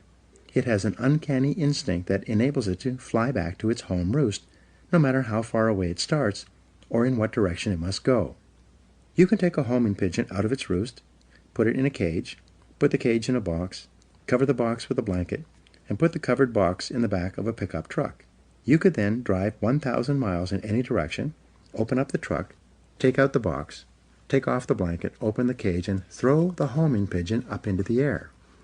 The homing pigeon will circle 3 times, get its bearings, and then fly straight back to its home roost. This is the only creature on earth that has this ability, except for human beings, except for you. You also have this remarkable homing ability within your own brain, but with one special difference. The homing pigeon seems to know instinctively exactly where its home roost is located. It then has the ability to fly directly back to that roost. In contrast, when human beings program a goal into their minds, they can then set out without having any idea where they will go or how they will achieve that goal. But by some miracle, they will begin to move unerringly toward that goal, and the goal will begin to move toward them. Still, many people are hesitant to set goals. They say, I want to be financially independent, but I have no idea how I'm going to get there. As a result, they don't even set financial success as a goal. But the good news is that you don't need to know how to get there. You just need to be clear about what you want to accomplish, and the goal-striving mechanism in your brain will guide you unerringly to your destination. For example, you can decide that you are going to find your ideal job, in which you work for and with people you like and respect, and do work that is both challenging and enjoyable. You take some time to write down an exact description of what your ideal job and workplace would look like, and then you go out into the job market and begin searching. After a series of interviews, you will often walk into the right place at the right time and find yourself in exactly the right job. Almost everyone has had this experience at one time or another. You can have it by design rather than by chance, simply by developing absolute clarity about what you really want. The 7-step method to achieving your goals. There are 7 simple steps that you can follow to set and achieve your goals faster. There are more complex and detailed goal-achieving methodologies, but this 7-step method will enable you to accomplish 10 times more than you've ever accomplished before, and you will do so far faster than you can currently imagine. Step 1. Decide exactly what you want. Be specific. If you want to increase your income, decide on a specific amount of money rather than to just make more money. Step 2. Write it down. A goal that is not in writing is like cigarette smoke. It drifts away and disappears. It is vague and insubstantial. It has no force, effect, or power. But a written goal becomes something that you can see, touch, read, and modify if necessary. Step 3. Set a deadline for your goal. Pick a reasonable time period and write down the date when you want to achieve it. If it's a big enough goal, set a final deadline and then set sub-deadlines or interim steps between where you are today and where you want to be in the future. A deadline serves as a forcing system in your brain. Just as you often get more done when you're under the pressure of a specific deadline, your subconscious mind works faster and more efficiently when you have decided that you want to achieve a goal by a specific time. The rule is, there are no unrealistic goals, there are only unrealistic deadlines. What do you do if you don't achieve your goal by your deadline? Simple. You set another deadline. A deadline is just a guesstimate. Sometimes you will achieve your goal before the deadline, sometimes at the deadlines, and sometimes after the deadline. When you set your goal, it will be within the context of a certain set of external circumstances. But these circumstances may change, causing you to change your deadline as well. Be flexible. Step number 4, make a list of everything that you could think of that you could possibly do to achieve your goal. As Henry Ford said, the biggest goal can be accomplished if you just break it down into enough small steps. Make a list of the obstacles and difficulties that you will have to overcome, both external and internal, in order to achieve your goal. Make a list of the additional knowledge and skills that you will require in order to achieve your goal. Make a list of the people whose cooperation and support you will require to achieve your goal. Make a list of everything that you can think of that you will have to do, and then add to this list as new tasks and responsibilities occur to you. Keep writing until your list is complete. Step 5. Organize your list by both sequence and priority. A list of activities organized by sequence requires that you decide what you need to do first, what you need to do second, and what you need to do later on. In addition, a list organized by priority enables you to determine what is more important and what is less important. Sometimes sequence and priority are the same, but often they are not. For example, if you want to start a particular kind of business, the first item in order of sequence might be for you to purchase a book or enroll in a course on that business. But what is most important is your ability to develop a business plan based on complete market research that you can use to gather the resources you need and actually start the business you have in mind. Step 6. Take action on your plan immediately. Take the first step, and then the second step, and the third step. Get going, get busy, move quickly, don't delay. Remember, procrastination is not only the thief of time, it's the thief of life. The difference between success and failures in life is simply that winners take the first step. They are action-oriented. As they said in Star Trek, they go boldly where no man has ever gone before. Winners are willing to take action with no guarantees of success. Though they're willing to face failure and disappointment, they're always willing to take action as well. Step 7. Do something every day that moves you in the direction of your major goal. This is the key step that will guarantee your success. Do something 7 days a week, 365 days a year. Do anything that moves you at least one step closer to the goal that is most important to you at that time. When you do something every day that moves you in the direction of your goal, you develop momentum. This momentum, this sense of forward motion, motivates, inspires, and energizes you. As you develop momentum, you'll find it increasingly easy to take more steps towards your goal. In no time at all, you will have developed the discipline of setting and achieving your goals. It will soon become easy and automatic. You will soon develop a habit and the discipline of working toward your goals all the time. The 10-goal exercise. This is one of the most powerful goal-achieving methods I have ever discovered. I teach it all over the world, and I practice it myself almost every day. Here's how it works. Take out a clean sheet of paper. At the top of the page, write the word goals and today's date. Then, discipline yourself to write down 10 goals that you'd like to accomplish in the next 12 months. Write down financial, family goals, and fitness goals, as well as goals for personal possessions like a house or a car. Don't worry for the moment about how you're going to achieve these goals. Just write them down as quickly as you can. You can write as many as 15 goals if you like, but this exercise requires that you write down a minimum of 10 within 3 to 5 minutes. Select one goal. Once you've written out your 10 goals, imagine for the moment that you can achieve all the goals on your list if you wanted them long enough and hard enough. Also imagine that you have a magic wand that you can wave that will enable you to achieve any one goal on your list within 24 hours. If you could achieve any one goal on your list within 24 hours, which one would have the greatest positive impact on your life right now? Which one goal would change or improve your life more than anything else? Which one goal, if you were to achieve it, would help you to achieve more of your other goals than anything else? Whatever your answer to this question, put a circle around this goal and then write it at the top of a clean sheet of paper. This goal then becomes your major, definite purpose. It becomes your focal point and the organizing principle of your future activities. Make a plan. Once you've written out this goal clearly and specifically and made it measurable, set a deadline on your goal. Your subconscious mind needs a deadline so that it can focus and concentrate all your mental powers on goal attainment. Make a list of everything that you could think of that you could do to achieve your goal. Organize this list by sequence and priority. Select the most important or logical next step in your plan and take action on it immediately. Take the first step. Do something. Do anything. Resolve to work on this goal every single day until it's achieved. From this moment forward, as far as you are concerned, failure is not an option.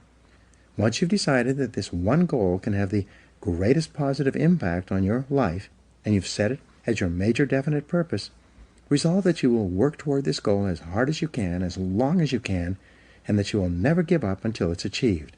This decision alone can change your life. Use mindstorming to get started. Here's another technique that you can use to dramatically increase the likelihood that you will achieve your most important goal. This is the most powerful creative thinking technique I've ever seen.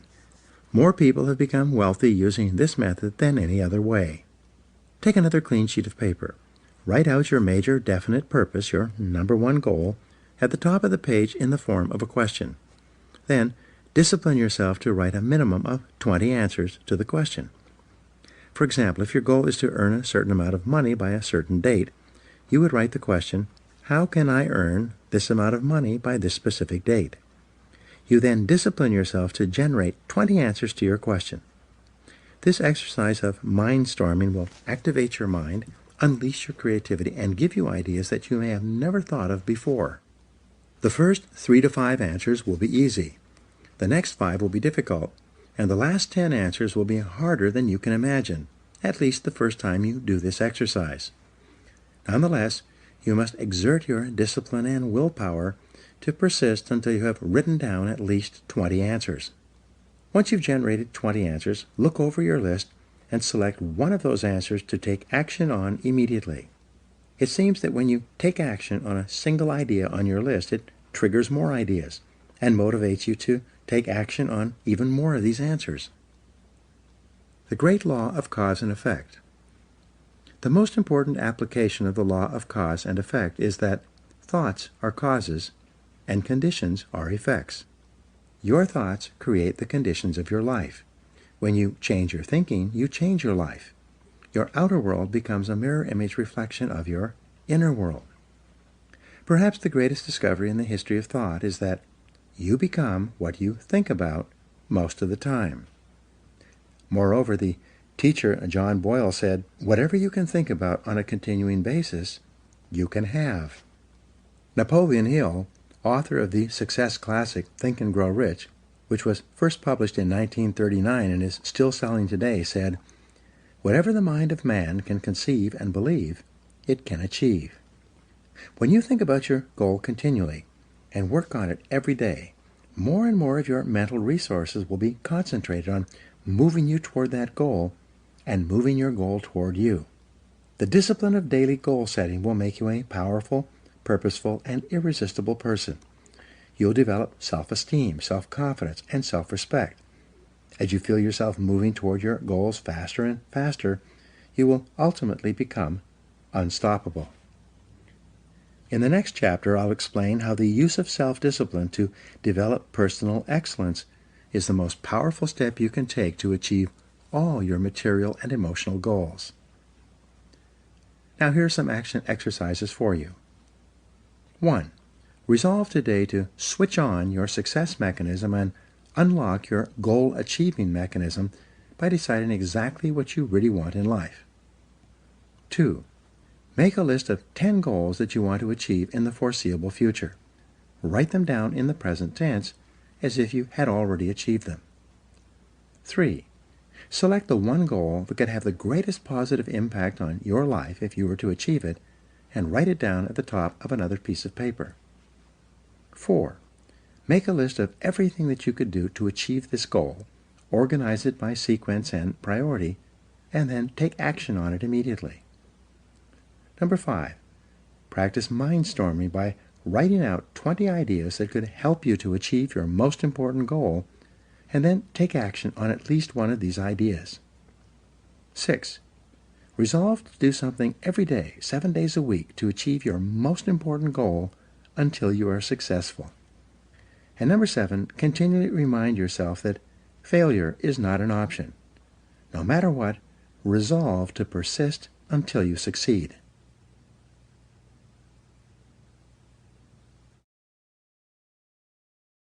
Chapter 5. Self-Discipline and Personal Excellence. Aristotle wrote, "We are what we repeatedly do. Excellence, therefore, is not an act, but a habit." You are your most valuable asset. Your life, your potential, and your possibilities are the most precious things you have. Thus, your great goal in life should be to fulfill that potential and become everything you are capable of becoming. Your ability to learn, grow, and fulfill your potential is unlimited. Today, people are graduating from high school and college in their 70s, learning new subjects and developing new capabilities. Your ability to learn and remember can continue throughout your life if you keep your brain alive, alert, and functioning at its best. Your most precious financial asset is your earning ability. Your ability to work is your primary source of cash throughout your life. You could lose your home, your car, your bank account, and everything you own, but as long as you have your earning ability, you can earn it all back and more in the months and years ahead. Your biggest investment. Most people don't realize this. They take their earning ability for granted, but it has taken you your entire life to develop your earning ability. Every bit of education, experience, and hard work that you have invested in learning your craft and developing your skills has gone into building this asset. Your earning ability is very much like a muscle. It can increase in strength and power year by year as the result of regular exercise. Likewise, the opposite is true too. If left alone or ignored, your earning ability, like your muscles, can become weaker or even decline because you have simply failed to upgrade it continually. In other words, your earning ability can be either an appreciating or a depreciating asset. An appreciating asset is something that grows in value and cash flow every year as a result of continual investment and improvement. A depreciating asset, on the other hand, is something that loses value over time and finally reaches the point at which it is written off, being of little or no further value. The choice is yours as to whether your earning ability is increasing or decreasing month by month and year by year. See yourself as the president of your own personal services corporation. Imagine that you were going to take your company public on the stock market. Would you recommend your company as a growth stock, continually increasing its value and earning ability each year? Or would you describe your company as one that has leveled off in the marketplace, that is not really going anywhere in terms of increased value and income? Would you recommend stock in You Inc. as an excellent investment? Why or why not? What got you here won't get you any further. Some people are actually losing value each year, declining in earning ability because they are not continually upgrading their knowledge and skills. They don't realize that whatever knowledge and skill they have today is rapidly becoming obsolete. It's being replaced by new knowledge and skills that if you don't have them and someone else does, you will be in danger of being overtaken by your competition. Join the top 20%. In Chapter 1, I mentioned that the 80-20 rule applies to income. The top 20% of people in our society earn and control 80% of the assets. According to Forbes, Fortune, Business Weekend, Wall Street Journal, and the IRS, by many estimates, the top 1% of Americans control as much as 33% of the assets. The most interesting discovery in income inequality is that most millionaires, multimillionaires, and billionaires in America are first generation. They started with little or nothing and earned all their money by themselves in one lifetime. In America, there's a high level of income mobility, which means that you are able to move from the lower levels of income to the upper levels. Almost everyone who is in the top 20% today started in the bottom 20%. From that point, they began to do something different with their time and their lives, and as a result, they put themselves squarely onto the upward escalator of financial success. No limits on your potential. The average income increase in America is about 3% a year, just about the same as the rate of inflation and cost of living increases. People whose income is increasing at 3% a year seldom get ahead. They have a job, which can also be thought of as an acronym for just over broke. But the fact is that no one is better than you and no one is smarter than you. If someone is doing better than you are today, it is simply proof that they have learned how the law of cause and effect applies to their work, and they have begun doing the things that other successful people have also done. The application of the law of cause and effect to your personal life is learn and do. The achievement of personal excellence is a decision you make or that you fail to make. But in the absence of a commitment to excellence in your chosen field, you automatically default to average performance, or even mediocrity. No one becomes excellent accidentally or by just going to work each day. Excellence requires a definite decision and a lifelong commitment. The keys to the 21st century. Knowledge and skill are the keys to the 21st century. Becoming the best person you can possibly be and moving to the top of your field requires the application of self-discipline throughout your life. Mental fitness is like physical fitness. If you want to achieve either, you must work at it all the time. You can never let up. You must be continually learning and growing every day, week, and month throughout your career and in other areas of your life, if you're going to join the top 20% and stay there. To earn more, you must learn more. Abraham Lincoln once wrote, "The fact that some have become wealthy is proof that others may do it as well. What others have done, you can do as well if you learn how." Everyone who is at the top was once at the bottom. Many people who come from average or poor families with average incomes, or who grow up in average circumstances, have gone on to become some of the most prominent people in their fields. And what hundreds of thousands and even millions of other people have done, you can do as well. The philosopher Bertrand Russell once wrote, "The very best proof that something can be done is that someone else has already done it." Ordinary into extraordinary. Very often you see people who don't seem to be as intelligent or as talented as you are, who are nonetheless accomplishing remarkable things with their lives. There's nothing that will make you angrier than to see someone who seems to be dumber than you, who is doing better than you. How can this be? The answer is simple. At a certain point in their lives, they realized that the key to success was personal and professional growth. It was a dedication to lifelong learning that made them successful. The good news is that almost every important skill is learnable. Every business skill is learnable. Everyone who is proficient in any area of business was at one time completely ignorant in that area. Every sales skill is learnable. Every top salesperson was once a beginning salesperson and unable to make a call or close a sale. All money-making skills are learnable as well. Almost every wealthy person was once poor. You can learn anything you need to learn to achieve any goal you can set for yourself. Make a decision.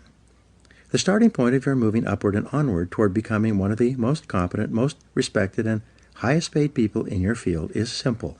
Make a decision. It's said that every major change in your life comes about when your mind collides with a new idea, and then you make a decision to do something different.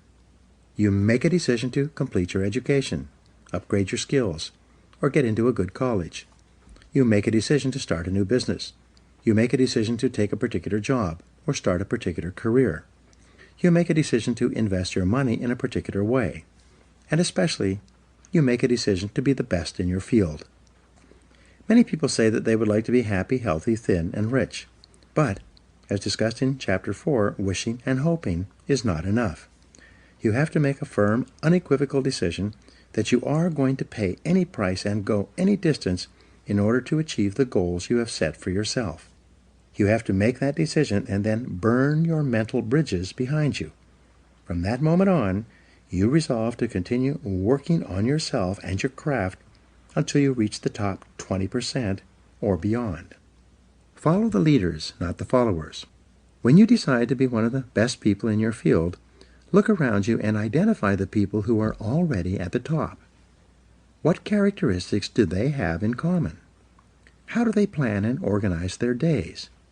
How do they dress? How do they walk, talk, and behave with other people? What books do they read?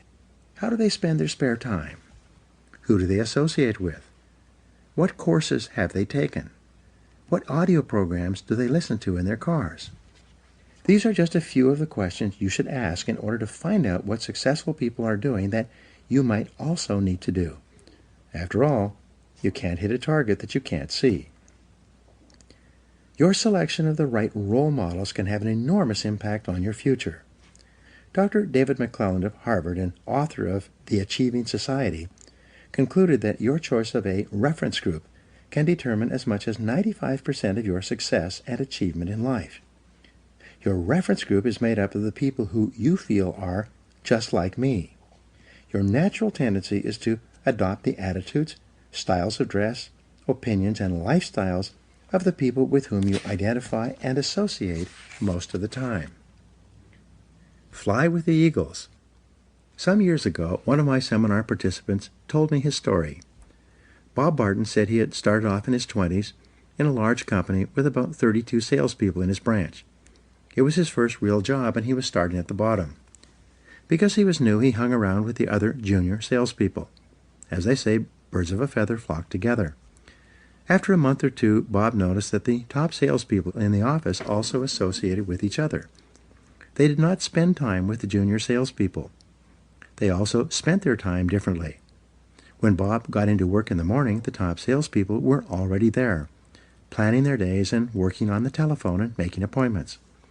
Bob also noticed that the junior salespeople would come in later, drink coffee, read the newspaper, and make excuses for not making sales calls.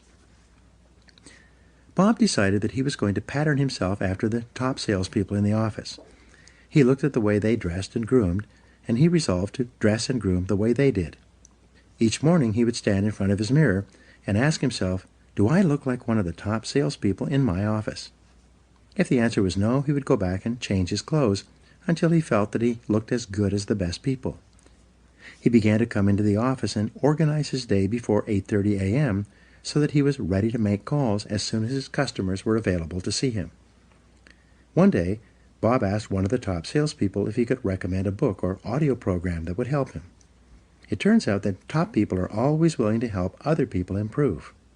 When he got the recommendation, Bob immediately went out and got the book and sent away for the audio program. He read the book and listened to the program, and then reported back to the top salesman. The top salesman gave him some more advice on things to read and listen to, all of which Bob followed. Bob asked another salesperson how he planned his day, and that salesperson showed him his time management system. So Bob began to plan and organize his day the way the top salespeople did it.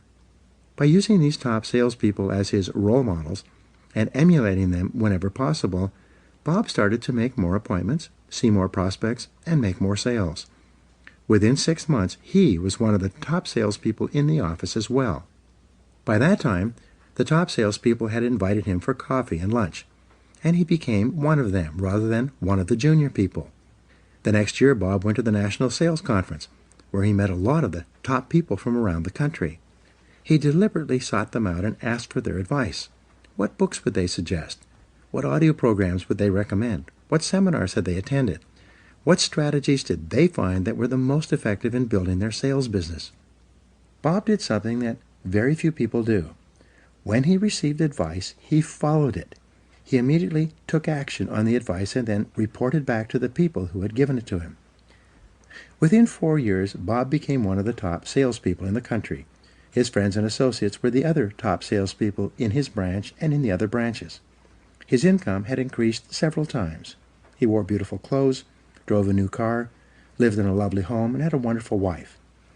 And he said that it all came about as a result of asking top salespeople for their input and then following that input and applying it to his sales activities.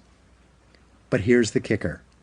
Over and over, the top people, the ones who had been winning the sales awards year after year, told Bob the same thing. He was the first person who had ever come up to them and asked them for advice. No one else had ever sought them out and asked them why they were so successful. The answers have all been found. Here is a great discovery. All the answers have been found. All the routes to success have been discovered. Everything you need to learn to move to the top of your field has already been learned by hundreds and even thousands of other people. And if you ask them for advice, they will give it to you. Successful people will have their phone calls held, cancel other appointments, and put their work aside to help other people to be successful. But you must ask, and then you must follow their advice once they give it to you. If you can't ask them directly, read their books and attend their talks and seminars. Listen to audio programs created by successful people. Sometimes you can send them emails and ask for advice. Learn from the best. Set high income as a goal. If your goal is to be in the top 20% of moneymakers in your field, the first thing you need to do is to find out what the people in the top 20% are earning today. This information is available. Just ask around. Check industry statistics. Go on to Google. You can find this information if you look for it. Once you know the income target at which you are aiming, write it down as your goal. Make a plan to achieve this level of income and work on it every day. Never stop until you reach it. The secret to high income in business and sales is quite simple. Learn and do. Like jacking up a car, you improve one notch at a time. Each time you learn and practice a new skill, you ratchet up your earning ability, and it locks in. As long as you keep increasing your earning ability, you keep ratcheting up to a higher level from which you seldom decline. Use the 3% formula to invest in yourself. To guarantee your lifelong success, make a decision today to invest 3% of your income back into yourself. This seems to be the magic number for lifelong learning.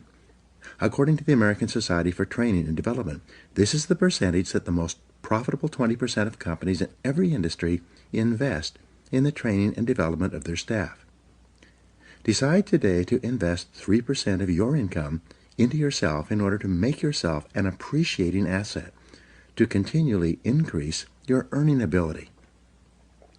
If your annual income goal is $50,000, resolve to invest 3% of that amount, or $1,500, back into yourself each year to maintain and upgrade your knowledge and skills. If your income goal is $100,000, resolve to invest $3,000 per year back into yourself to assure that you reach that level of income. The payoff is extraordinary.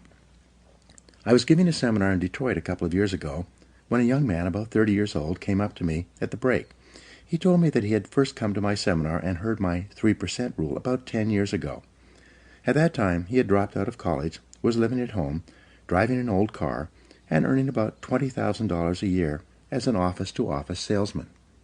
He decided after the seminar that he was going to apply the 3% rule to himself, and he did so immediately.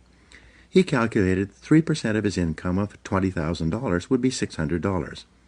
He began to buy sales books and read them every day. He invested in 2 audio learning programs on sales and time management. He took 1 sales seminar. He invested the entire $600 in himself in learning to become better. That year his income went from $20,000 to $30,000, an increase of 50%. He said he could trace the increase with great accuracy to the things he had learned and applied from the books he had read and the audio programs he had listened to. So the following year he invested 3% of $30,000, a total of $900 back into himself. That year his income jumped from $30,000 to $50,000. He began to think, if my income goes up at 50% per year by investing 3% back into myself, what would happen if I invested 5%? The next year, he invested 5% of his income, $2,500, into his learning program. He took more seminars, traveled cross-country to a conference, bought more audio and video learning programs, and even hired a part-time coach. And that year, his income doubled to $100,000. After that, Like playing Texas Hold'em, he decided to go all in and raised his investment into himself to 10% per year. He told me that he'd been doing this ever since. I asked him, how has investing 10% of your income back into yourself affected your income? He smiled and said, I passed $1 million in personal income last year, and I still invest 10% of my income in myself every single year. I said, wow, that's a lot of money. How do you manage to spend that much money on personal development? He said, it's hard. I have to start spending money on myself in January in order to invest it all by the end of the year. I have an image coach, a sales coach, and a speaking coach. I have a large library in my home with every book, audio program, and video program on sales and personal success I can find. I attend conferences both nationally and internationally in my field, and my income keeps going up every year. There are 3 simple steps to become the best. Becoming one of the top people in your field requires discipline and application more than anything else. There are 3 simple steps that you can follow to become the very best in your field. 1. Read 60 minutes in your field each day. Turn off the television and the radio. Put aside the newspaper and read material about your field for 1 hour each day before you start working. 2. Listen to educational audio programs in your car. Start them and stop them as you listen so that you can reflect on what you have just heard and think about how you can apply the ideas to your work. 3. Attend courses and seminars in your field regularly. Seek them out.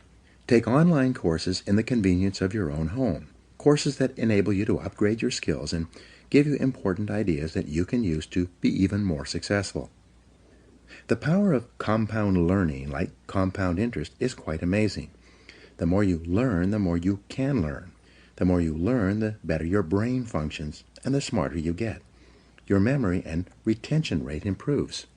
The more you learn, the more relationships you find between something you learned at one time and something you learn at another time. Never stop learning and growing. The achievement of mastery. How long does it take to achieve mastery in your field? According to the experts, the acquisition of mastery requires about 7 years or 10,000 hours of hard work. It takes 7 years to become a master salesperson. It takes 7 years to become a successful business person. It takes 7 years to become an excellent diesel mechanic. It takes 7 years to become an excellent brain surgeon. It seems to take 7 years or 10,000 hours of hard work to get to the top of any field. So you might as well get started. The time is going to pass anyway. The starting point of your achieving mastery is for you to commit to excellence. I've never met a person who made a decision to get into the top 20% in their field who did not eventually achieve it. And I never met a person who got there having not made that decision. Making the decision and then following up with continuous, purposeful, disciplined action is essential. Talent is not enough.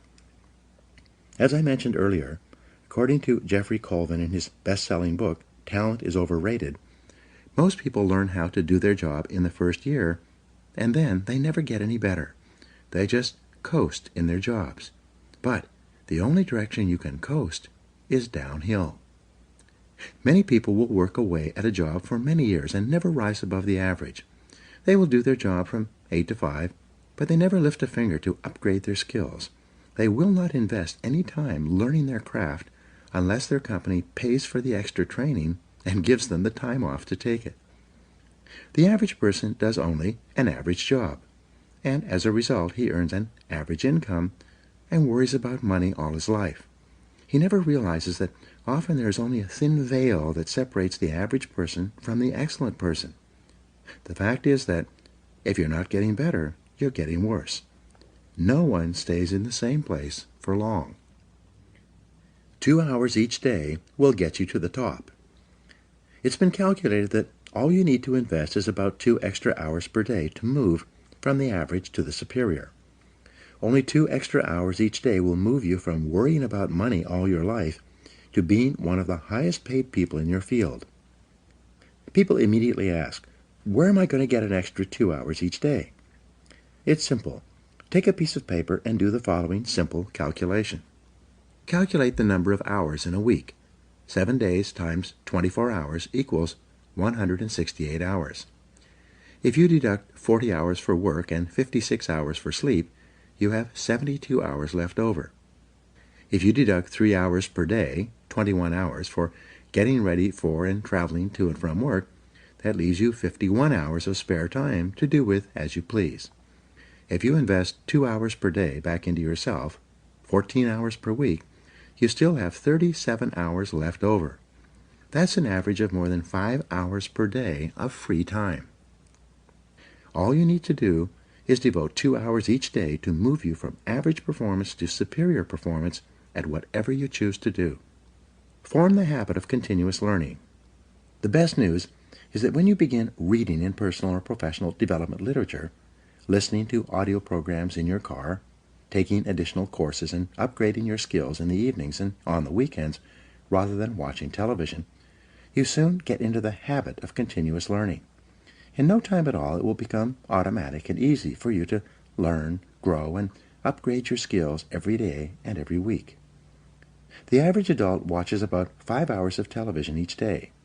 For some people, it is 7 or 8 hours. They turn on the television first thing in the morning and watch it until they leave for work. They turn it back on as soon as they get home from work. They then watch television until 11 or 12 o'clock at night, going to bed without enough time to get a good night's sleep. They then get up in the morning, drink coffee, and watch television for as long as they can before they go off to work once more. You can be rich or poor. It's your decision. Your television set can make you rich or poor. If you watch it all the time, it will make you poor. Psychologists have shown that the more television you watch, the lower are your levels of energy and self-esteem. At an unconscious level, you don't like or respect yourself as much if you sit there hour after hour watching television. People who watch too much television also gain weight and become physically unfit from sitting around too much. Your television can also make you rich, but only if you turn it off. When you turn off your television, you free up time that you can then use to invest in becoming a better, smarter, or more competent person. When you leave your television off when you are with your family, you'll find yourself talking, sharing, communicating, and laughing more often. When you leave your television off for extended periods of time, you break the habit of watching television, and you'll hardly miss it at all. Your television can be an excellent servant, but it's a terrible master. The choice is yours. Increase your income 1,000%. There is a simple 7-step formula you can use in order to increase your productivity, performance, and output and income by 1,000% over the next 10 years. It works for everyone who tries it. It is simple. First, answer this question. Is it possible for you to increase your overall productivity, performance, and output by 0.1%, which is 1/1000th, in an entire working day? Your answer will probably be yes. If you were to manage your time a little better and work on more valuable tasks, you would quite easily increase your output by 1/1000th in a day. Having done this for the first day, could you increase your output by 0.1% the second day? And the answer, of course, is yes. Having increased your performance by 0.1% on Monday and Tuesday, could you continue to do this for Wednesday, Thursday, and Friday? And again, the answer is yes. 0.1% per week. 0.1% times 5 days per week equals 0.1% per week. Is it possible for a normal, intelligent, hard-working individual to increase his or her output by 0.1% or 1/200th in a single week? Of course it is. Having done this for the first week, could you keep up the same pace of personal development the second week? Of course you could. Could you get 1/1000th of 1% better 5 days a week for an entire month? If you could, this means that you would be 0.5% better per week, multiplied times 4, or 2% more productive in an entire month. There are 13 4-week months in a year. 4 times 13 equals 52. Having become 2% better in a month, could you repeat that in the second month, in the third month, the fourth month, and so on? Of course you could. By working on yourself a little bit each day, learning new skills, getting better at your key tasks, setting priorities, and focusing on higher value activities, you can become 26% more productive over the course of an entire year. Having achieved this goal for the first year, could you do it for the second year and then the third? Could you keep it up for 10 years? And the answer, of course, is yes. And the best news is that when you continue to work on yourself, it becomes easier and easier for you to get better and better as the weeks and months go by. By the law of accumulation, or the law of incremental improvement, by the end of 12 months you would be 26% better. If you continue to improve at 26% per year, by the end of 10 years with compounding, you would be 1,004% more productive. Your income would increase at the same rate. This formula works if you do. There are 7 steps in the 1,000% formula. Step 1. Arise 2 hours before your first appointment, or before you have to be at work. Invest the first hour in yourself by reading something educational, motivational, or spiritual. As Henry Ward Beecher once said, "The first hour is the rudder of the day."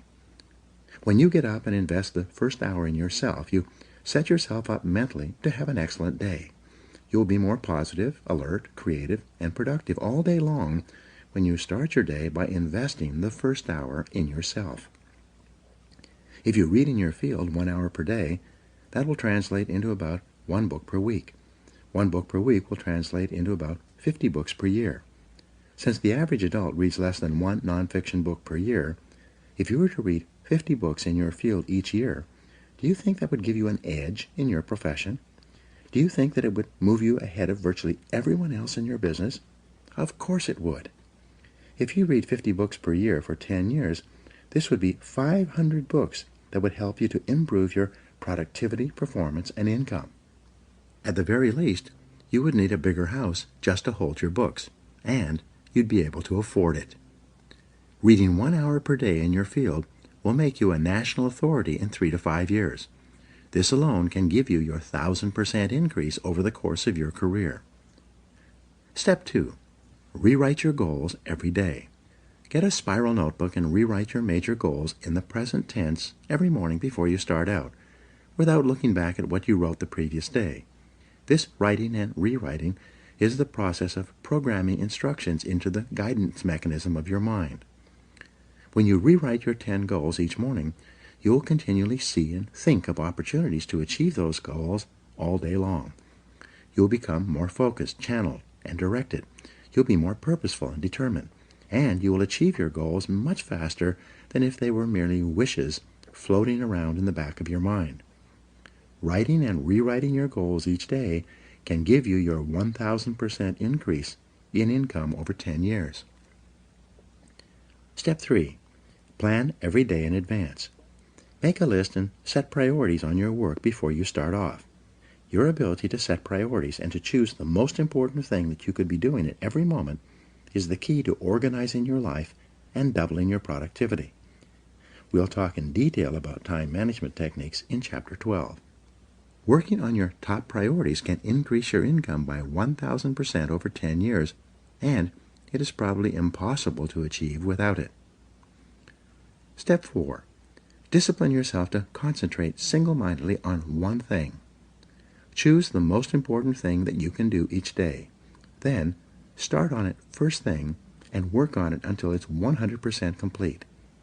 Your ability to focus and concentrate when you develop and hone it into a habit all by itself will enable you to double your productivity, performance, and output in the next month, and it will give you your 1,000% increase over 10 years. Step 5. Listen to educational audio programs in your car. The average business person who drives spends 500 to 1,000 hours per year behind the wheel of their car. When you turn your car into a university on wheels, a mobile classroom, you get the educational equivalent of 1 to 2 full-time university semesters as you drive around. Many people have gone from rags to riches by simply listening to educational audio programs in their cars as they drive from place to place. You could do the same. This alone could give you your 1,000% increase. Step number 6. Ask 2 magic questions after every call or event. First, ask yourself, what did I do right? Then, ask yourself, what would I do differently? The first question, what did I do right, forces you to think through and recall all the correct things that you did in that last meeting, presentation, or event, even if it was not successful. Write them down. The second question, what would I do differently, forces you to think through all the different ways you could improve your performance in a similar situation. Write these ideas down as well. In both cases, by reviewing your performance, by thinking about what you did right and what you would do differently, you program yourself to perform even better the next time. This is one of the fastest and most powerful exercises in personal growth and development I have ever discovered. This process dramatically speeds up the rate at which you move into the top 20%. Step 7. Treat every person you meet like a $1 million customer. Treat each person you meet and work with, both at home and in the office, as though he or she is the most important person in the world. When you treat people as if they are valuable and important, they will return the favor by treating you as if you are valuable and important as well. They will want to be associated with you, work for you, buy from you, and introduce you to their friends. You begin treating people like $1 million customers by starting at home, with the members of your family. Remember, they are the most important people in your life. So when you start your day well, first thing in the morning, by making the members of your family feel important and telling them that you love them, you'll be more positive, relaxed, and happier for the rest of the day. Fully 85% of your success will be determined by how much people like and respect you, especially in business and sales. Never miss an opportunity to treat people well. When you practice these 7 steps each day for a month, you will see changes and improvements in your life, work, and income that will astonish you. After a month of regular practice, you'll have formed a new habit of continuous personal improvement that can carry you onward and upward for the rest of your life. Be the best. Lifelong personal development and the commitment to personal excellence requires tremendous dedication, discipline, and willpower. The greatest payoff is that every time you learn and apply something new, your brain releases endorphins, which make you feel happier and more excited about your future. Every time you learn and apply something new, you'll have a greater sense of personal power. Your self-esteem, self-respect, and personal pride will increase. You'll feel very much in control of your earning ability, which is one of the most important parts of your life. In the next chapter, we'll talk about the importance of courage, of overcoming the fears and doubts that hold most people back. It is often the case that we know what we need to do, but we lack the courage to take the risks that accompany trying anything new. Instead, we make excuses for inaction. Now, here are some action exercises that you can do. Number 1, make a decision today to invest in yourself and getting better, as if your future depends on it, because it does. 2, identify the most important skills you have that determine the quality and quantity of results you get at your work, and make a plan to get better in each one. 3, if you could wave a magic wand and become absolutely excellent in any one skill, which one skill would have the greatest impact on your earning ability? Whatever your answer, set that skill as a goal, make a plan, and work on it every day. 4, set excellent performance in your work as a goal, and then determine exactly what you will need to do every day to join the top 20% or better in your field. 5, look ahead 3 to 5 years and determine the new knowledge and skills you will need in order to lead your field in the future. Then start acquiring them today. 6, select the top person in your field, the one you admire most, and use him or her as a role model for your own development. And 7, commit yourself today to lifelong learning, and never let a day go by without getting better in some area.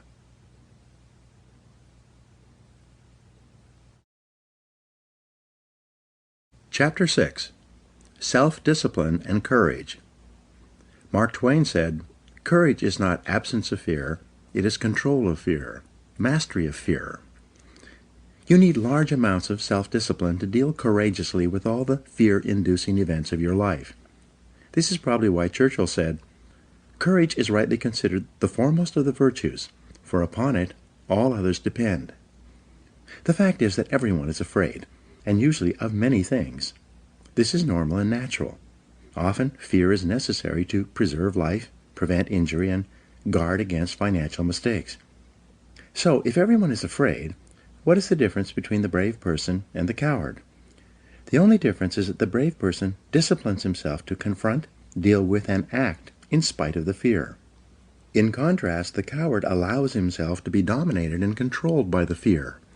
Someone once said that, with regard to warfare, although it applies to any situation, the difference between the hero and the coward is that the hero sticks in there 5 minutes longer. Fortunately, all fears are learned. No one is born with fears. Fears can therefore be unlearned by practicing self-discipline repeatedly with regard to fear until it goes away.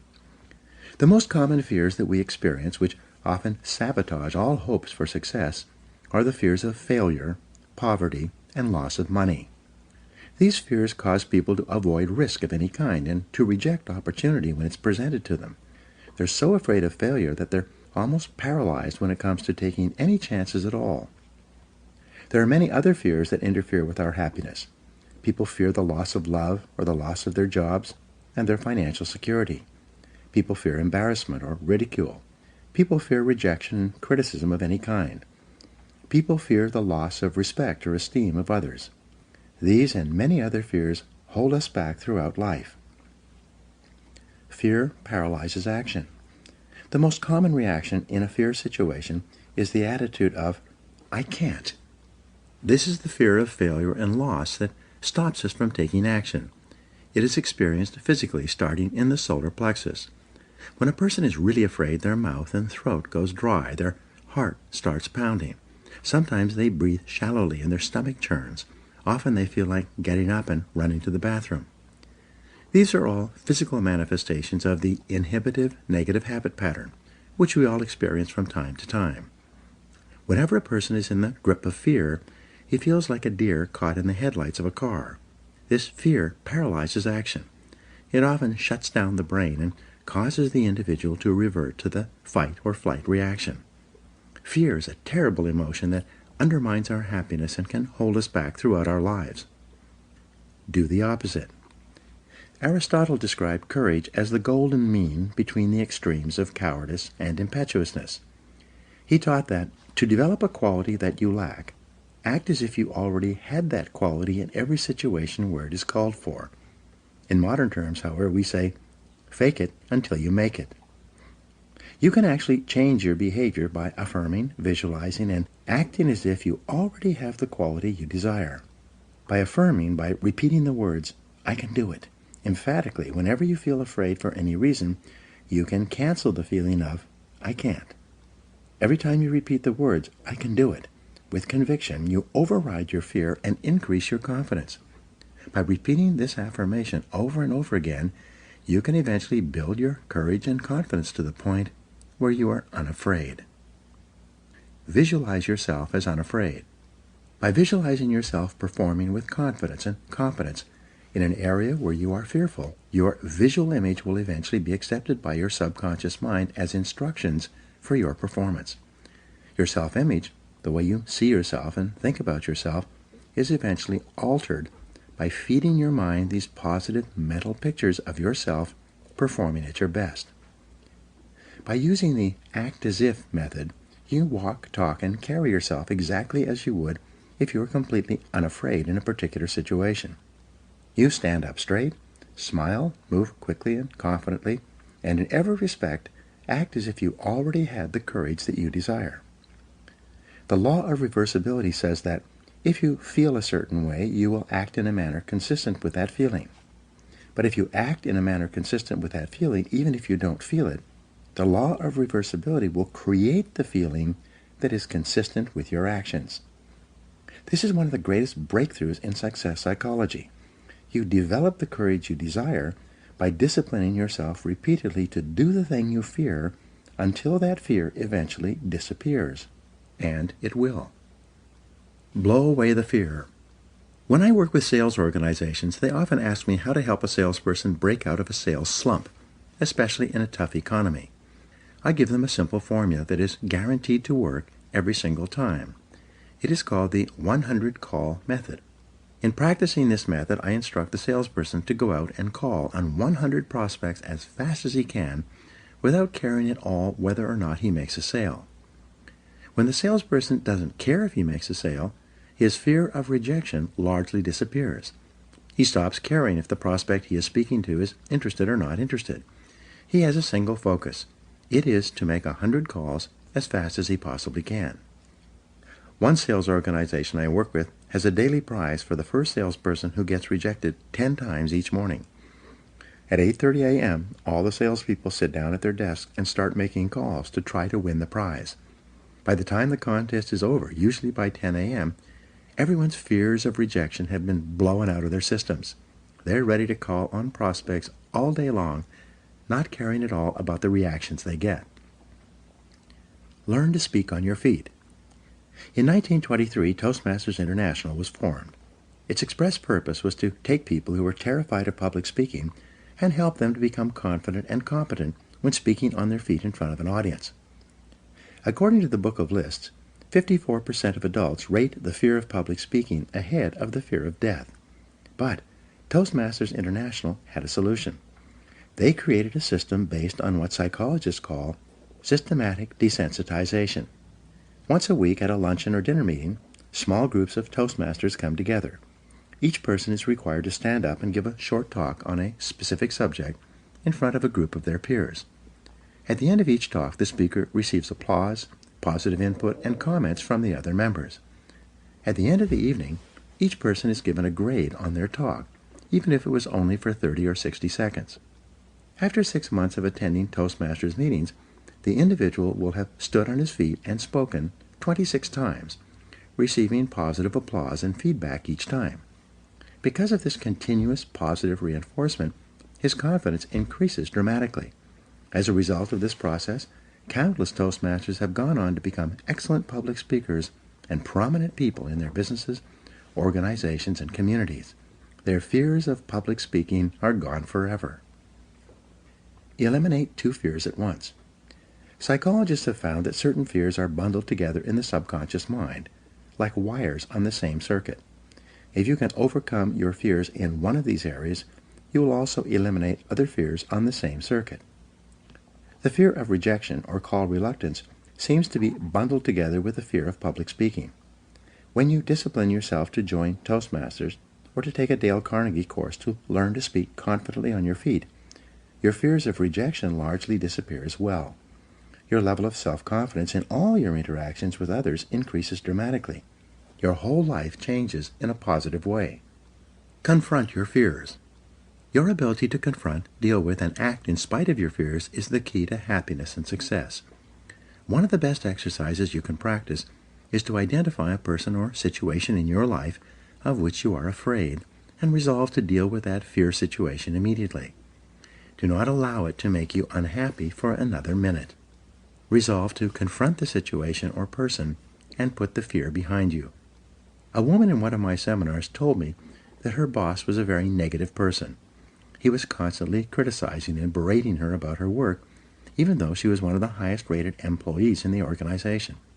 He was making her life miserable. She didn't want to give up her job, but she was afraid of confronting him. She asked me what she should do. I gave her this advice, which I've subsequently given to many other people.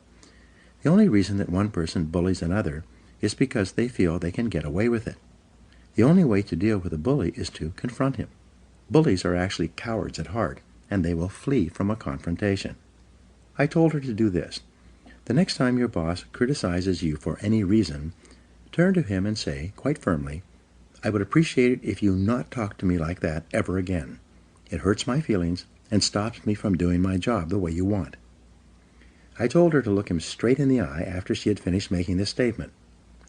Well, she had tremendous courage. Rather than putting up with this situation any longer, the next time her boss began to berate her, she squared off with him and said those words. She wrote to me and told me what had happened. Just as I had predicted, he stopped dead in his tracks. He immediately apologized and mumbled, and then quickly went back to his office. He never criticized her again. She told me that she could have ended his bad treatment of her many months before, if she had only had the courage to confront him directly the first time it happened. As Eleanor Roosevelt said, "No one can make you feel inferior without your consent." Move toward the fear. When you identify a fear and discipline yourself to move toward it, it grows smaller and more manageable. What's more, as your fears grow smaller, your confidence grows larger. Soon, your fears lose their control over you. In contrast, when you back away from a fear-inducing situation or person, your fear grows larger and larger. Soon, it dominates your thinking and feeling, preoccupies you during the day, and often keeps you awake at night. Leaders have two types of courage. In leadership, the most common quality is that of vision. Leaders have a clear vision of where they want to take their organizations. Leaders also have a clear vision of where they want to be sometime in the future in their personal lives. The second most common quality of leaders is that of courage. Leaders have the courage to do whatever is necessary to fulfill their vision. They lead from the front and dare to go forward. There are two types of courage that you need. First, you need the courage to launch, to take action, to take a leap of faith. You need the courage to go all in, without any guarantee of success and with a high possibility of failure, at least in the short term. The major feeling that holds most people back is that, in spite of all their best intentions, they don't have the courage to take the first step. The second type of courage that you need is called courageous patience. This is the ability to hang in there and continue working and fighting after you've gone all in and before you have yet seen any results or rewards.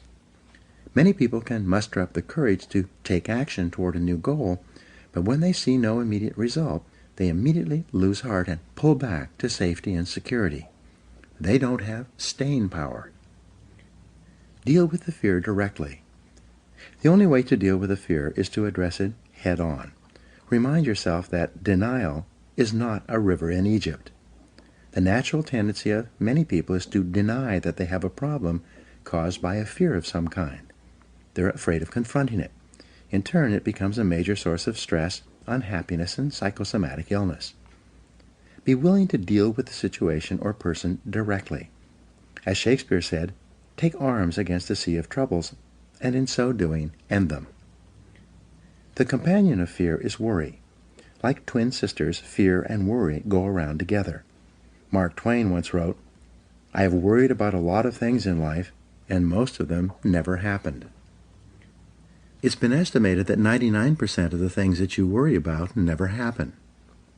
And most of the things that do happen so quickly that you didn't have time to worry about them in the first place. The disaster report. Whenever you're worried about something, fill out a disaster report on the situation. This will destroy your fear and worry almost instantly. This is often called the worry buster. The disaster report has 4 parts. First, define the worry situation clearly. What exactly are you worried about? Very often, when you take the time to be completely clear about the worry situation, a way to resolve that situation becomes immediately evident. Second, identify the worst possible thing that could happen if this worry situation were to take place. Would you lose your job? Would you lose your relationship? Would you lose your money? What's the worst thing that could possibly happen? Be clear about this. In many cases, you will see that should the worst occur, it would not ruin you. It might be inconvenient or uncomfortable, but you would eventually recover. You will find that it's probably not worth all the worry that you are devoting to it. The third step in the disaster report is to resolve to accept the worst possible outcome, should it occur. Say to yourself, well, if that happens, it won't kill me. I'll find a way to get along.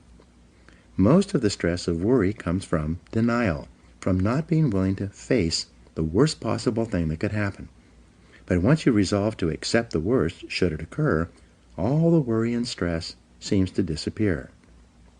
Fourth, begin immediately to improve on the worst. Take every step that you possibly can to make sure that the worst possible outcome does not occur. Take action immediately. Do something. Get on with it. Act quickly. Get so busy making sure that the worst thing does not happen that you have no time to worry. The real antidote. In the final analysis, the only real cure for fear or worry is disciplined, purposeful action in the direction of your goals. Get so busy working on your goals or the solutions to your problems that you have no time to be afraid or to worry about anything. When you practice the self-discipline of courage and force yourself to face any fear-inducing situation in your life, your self-esteem goes up, your self-respect increases, and your sense of personal power grows. You eventually reach the point in life where you're not afraid of anything. Once you've developed the courage to step out in faith, you must then develop the self-discipline of persistence, which we'll talk about in the next chapter. Now, here are 7 action exercises for you. 1. Identify your 3 biggest fears in life right now. What are they? 2. Determine what you would do in each of these situations if you were guaranteed of complete success. What actions would you take? 3. What have you always wanted to do but been afraid to attempt? What would you do differently if you were guaranteed of success? 4. In what 3 areas of life and work do you most experience the fears of failure and loss? What steps could you take immediately to confront and eliminate those fears? 5. In what 3 areas of life do you most experience the fears of criticism, rejection, or embarrassment? How could you confront these fears and overcome them? 6. What 1 great goal would you set for yourself if you knew you could not fail? And 7. What would you do differently in life if you had $20 million in the bank, but only 10 years left to live?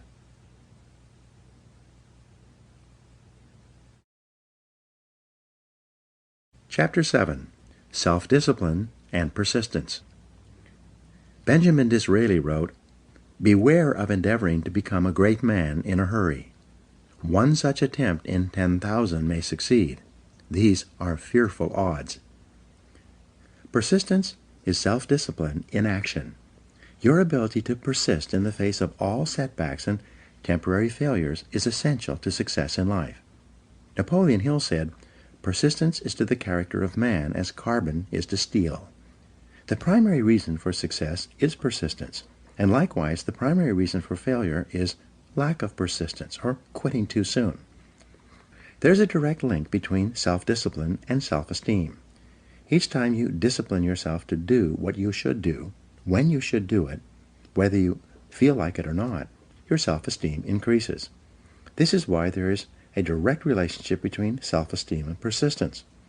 Each time you persist and force yourself to continue on, even when you feel like quitting, your self-esteem goes up.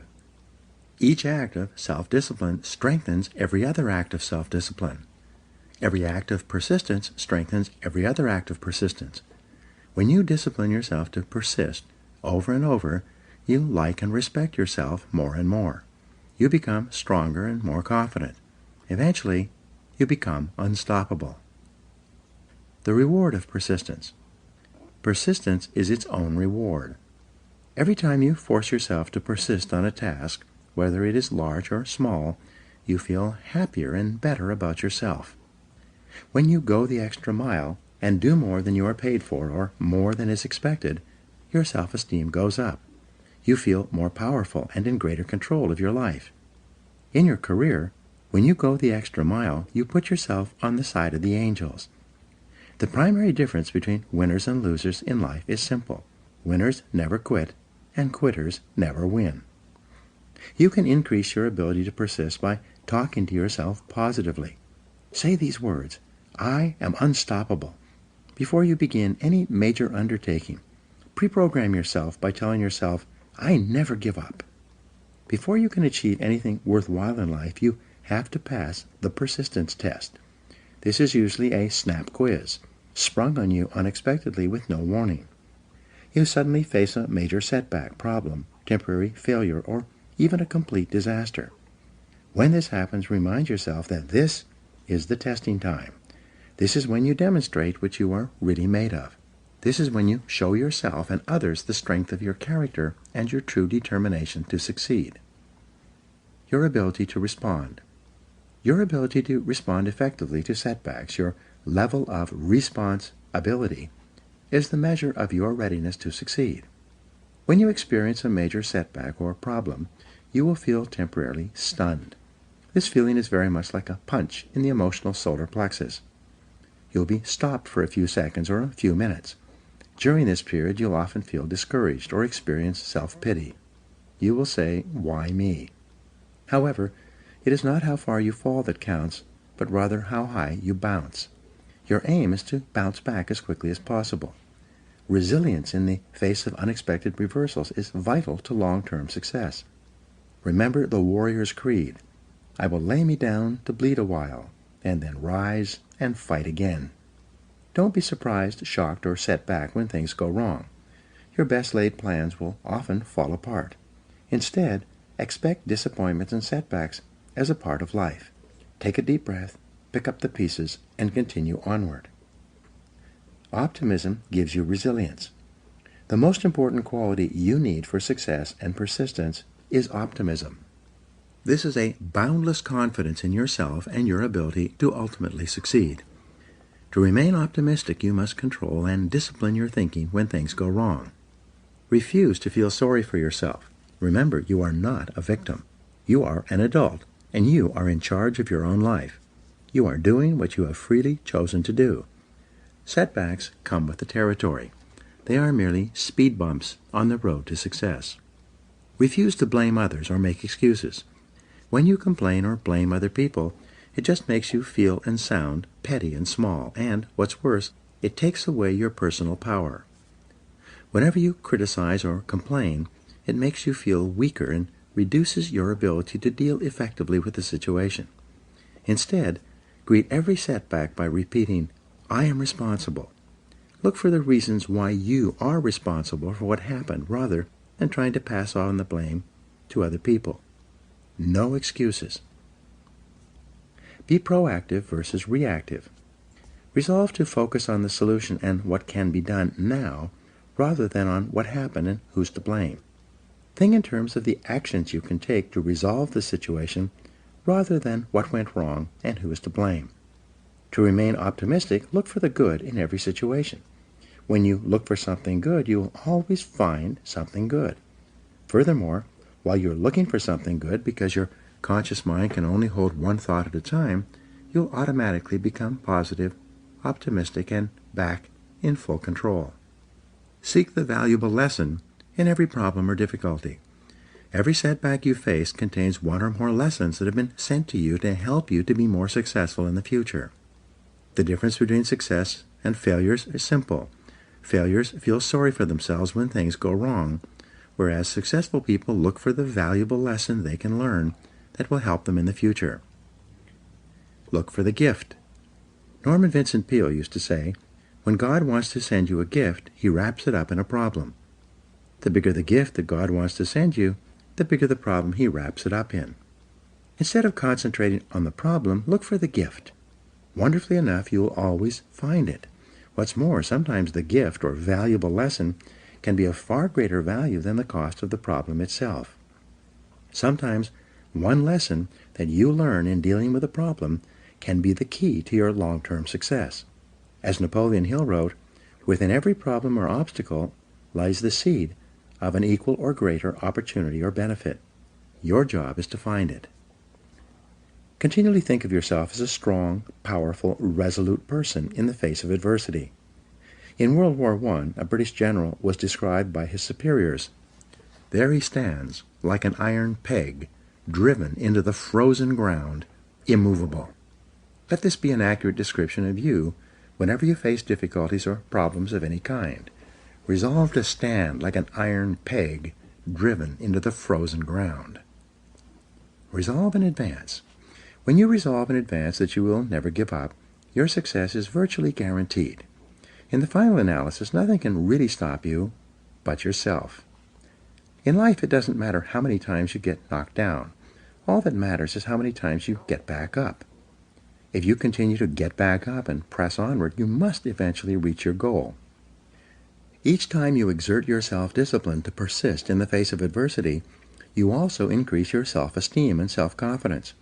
Then, as your self-esteem increases, you feel stronger, more powerful, and more unstoppable. When you feel better and stronger, you become more capable of persisting the next time, and then the time after that. By disciplining yourself to persist in the face of all adversity, you put your life onto an upward spiral of self-esteem, self-discipline, and persistence until you eventually become like a force of nature. Persistence is self-discipline in action.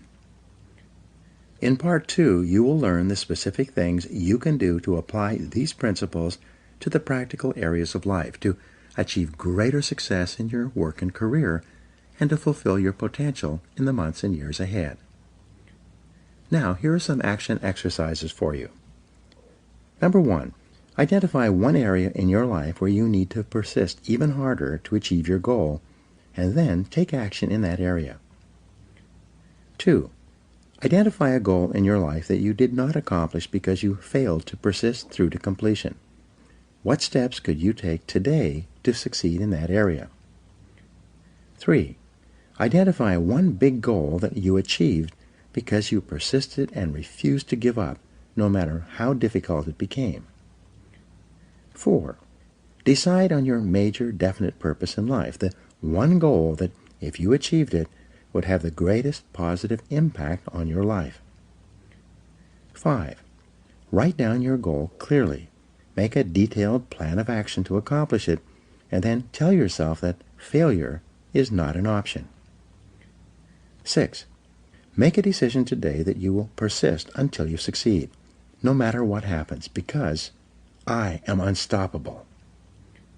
7, resolve to set and achieve one important goal, overcoming the inevitable difficulties, problems, and setbacks you will experience, and to work on it until you succeed. Repeat this process over and over until persistence becomes a habit.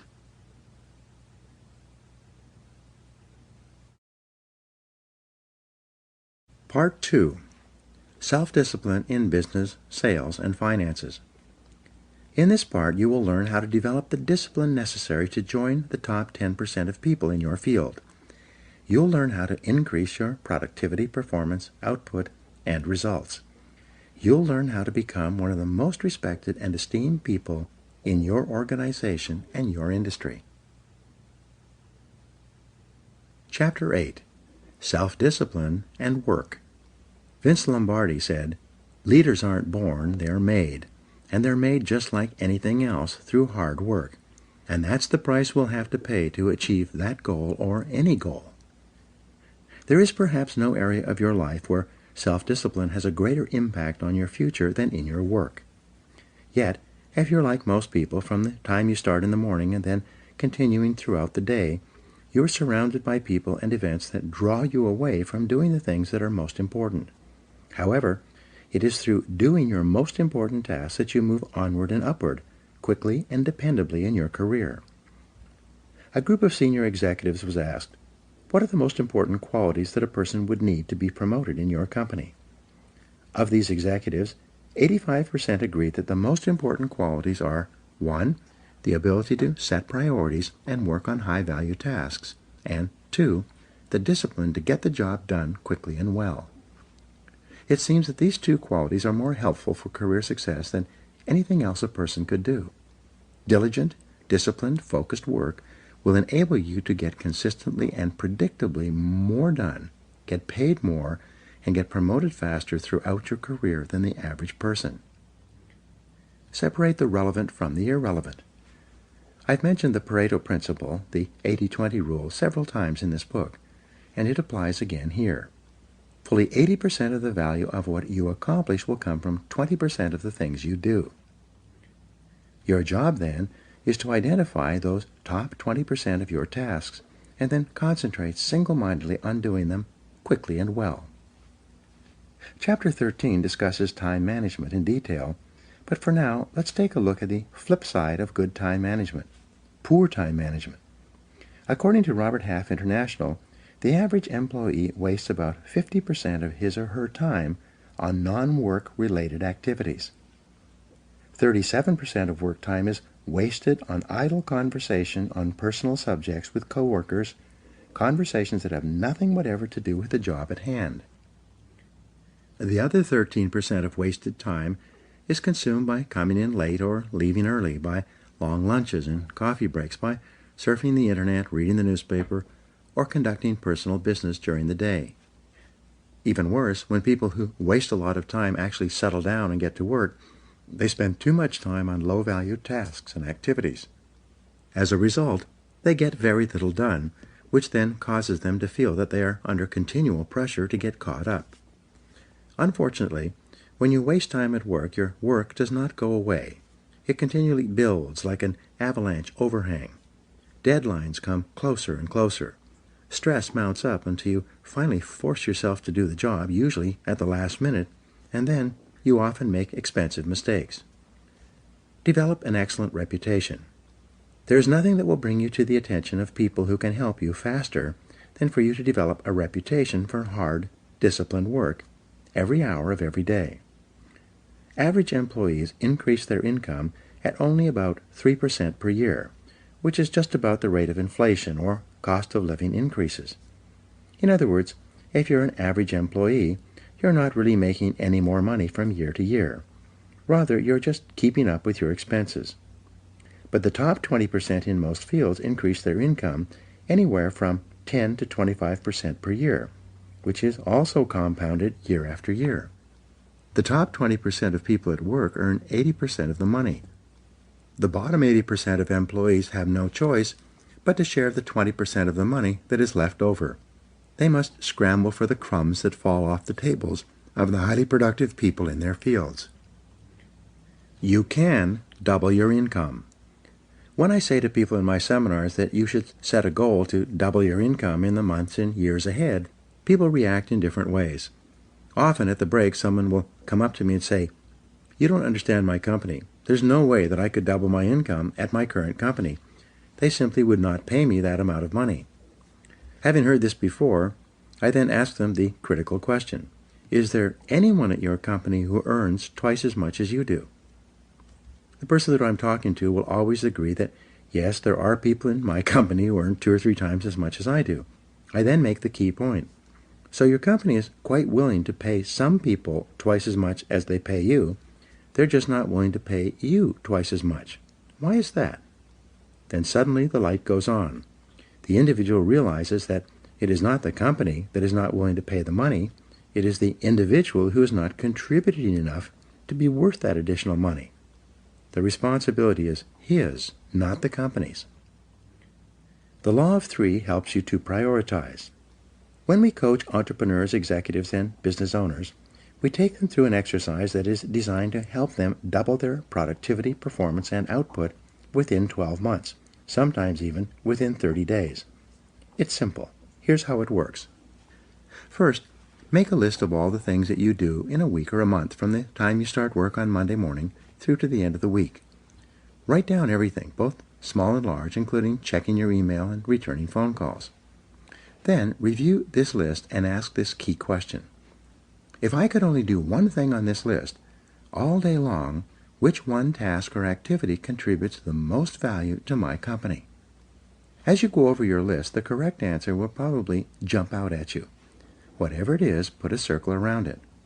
Then ask the second question. If I could only do 2 things on this list all day long, which would be the second task or activity? Review your list again and identify your second most important task in terms of contribution to your company. Finally, ask the question once more.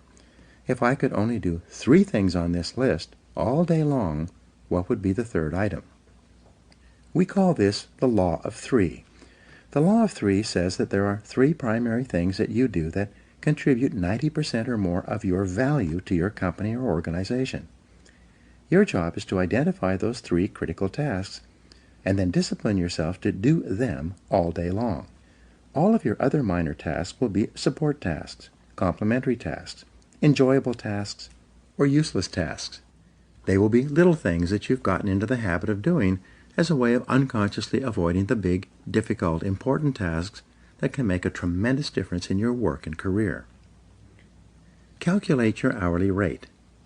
Another way for you to double your income is for you to use the hourly rate method of calculating your personal value and your time allocation. First, determine the amount that you earn each hour. You do this by dividing your annual income by the number 2,000, which is roughly the number of hours that an entrepreneur or executive works each year in our society. 40 hours a week times 50 weeks a year. For example, if you earn $50,000 a year divided by 2,000, your hourly rate would be $25. If you earn $100,000 per year divided by 2,000, your hourly rate would be $50. Whatever it is, from that moment onward, resolve to do only those things that pay you your hourly rate or better. Refuse to do those things that someone else can do at a lower hourly rate than you. Do not waste your time doing things of low value or no value while your other important tasks are building up. Get on the same page about what work is most important. Once you have made a list of all the results you feel you have been hired to accomplish, and you have determined your 3 most important things that you do to justify your hourly rate, take your list of key activities to your boss and have your boss organize your job based on his or her priorities. You need to do this because you must be sure. Benjamin Trigo, co-founder of the Kepner-Trigo consulting firm and author of The Rational Manager, once said, "The very worst use of time is to do very well what need not be done at all." Yet it is amazing how many people are working hard on tasks that are of little or no value to their bosses. No matter how well you do an unimportant task, it doesn't help you. Even worse, working on low-value tasks keep you from working on the most important things you could be doing. Hard work on the wrong job can actually sabotage your career. The happiest days you will have at work will be when you are working on those tasks that your boss considers to be the most important. The unhappiest days at work will be when you and your boss are at cross purposes and not getting along, primarily because you are not completing the jobs that are most important to him and to his career. Your goal is to be paid more and promoted faster. Your goal is to become one of the most valuable and highest paid people in your field. Your job is first to make yourself valuable and then to make yourself indispensable to your company. This requires first and foremost that you are always working on those tasks your boss considers most important. Work all the time you work. The key to doubling your productivity and output, and eventually your income, is to really work all the time you're at work. Simply put, when you work, work. Don't waste time. Don't delay. Don't chat with coworkers or sit around drinking coffee. Don't read the newspaper or surf the internet. When you come into work in the morning, put your head down and then work all day long. The biggest time wasters in the world of work are other people who want to talk with you, distract you, delay you, and take up the time that you should be spending on high-value tasks. When a time waster approaches you and says, "Do you have a minute to talk?" you reply by saying, "Yes, but not now. Why don't we talk at lunchtime or after work? In the meantime, I have to get this job finished. I have to get back to work." When you tell people that you are under the gun, that you have to get a task finished for your boss, they will usually leave you alone. If you do this often enough, they will develop the habit of leaving you alone and instead find someone else with whom to waste time. Keep yourself motivated and focused by talking to yourself in a positive way. Your mantra from now on should be, back to work, back to work, back to work. Whenever you find yourself slowing down on a major task, begin repeating to yourself those magic words, back to work. Who works hardest? The Secret Survey. Imagine that an outside company is going to do a study of all the people who work in your organization. They're going to give each person a list of all the employees and ask them to rate their fellow employees in terms of who works the hardest, the second hardest, and so on. They're then going to give this list of people, organized from the hardest worker down to the laziest, to your superiors. This list is going to be used to determine who gets paid more and promoted faster than others. Now, imagine that this survey is already being taken, but in secret. The fact is, in any organization, everyone knows who works harder than anyone else. Everyone knows who works less and who does not pull their weight. Everyone knows. It's not a secret at all. Resolve today that if a survey like this were to be taken 1 year from today, you would win the contest. Resolve today that you are going to develop the reputation for being the hardest working person in your business. This will do more to help you than almost anything else. When you are surrounded by time-wasting people and situations, it takes tremendous self-discipline to work all the time you're at work. You must constantly fight against distractions and interruptions so that you can get back to work. The success formula. When I began my career working for a large company, I was the low man on the totem pole. Everyone had been there longer than me and was ahead of me in the company pecking order. Even though I was in my early 30s, I still had no idea how to play the game or what to do to get ahead in the cutthroat corporate competition that existed.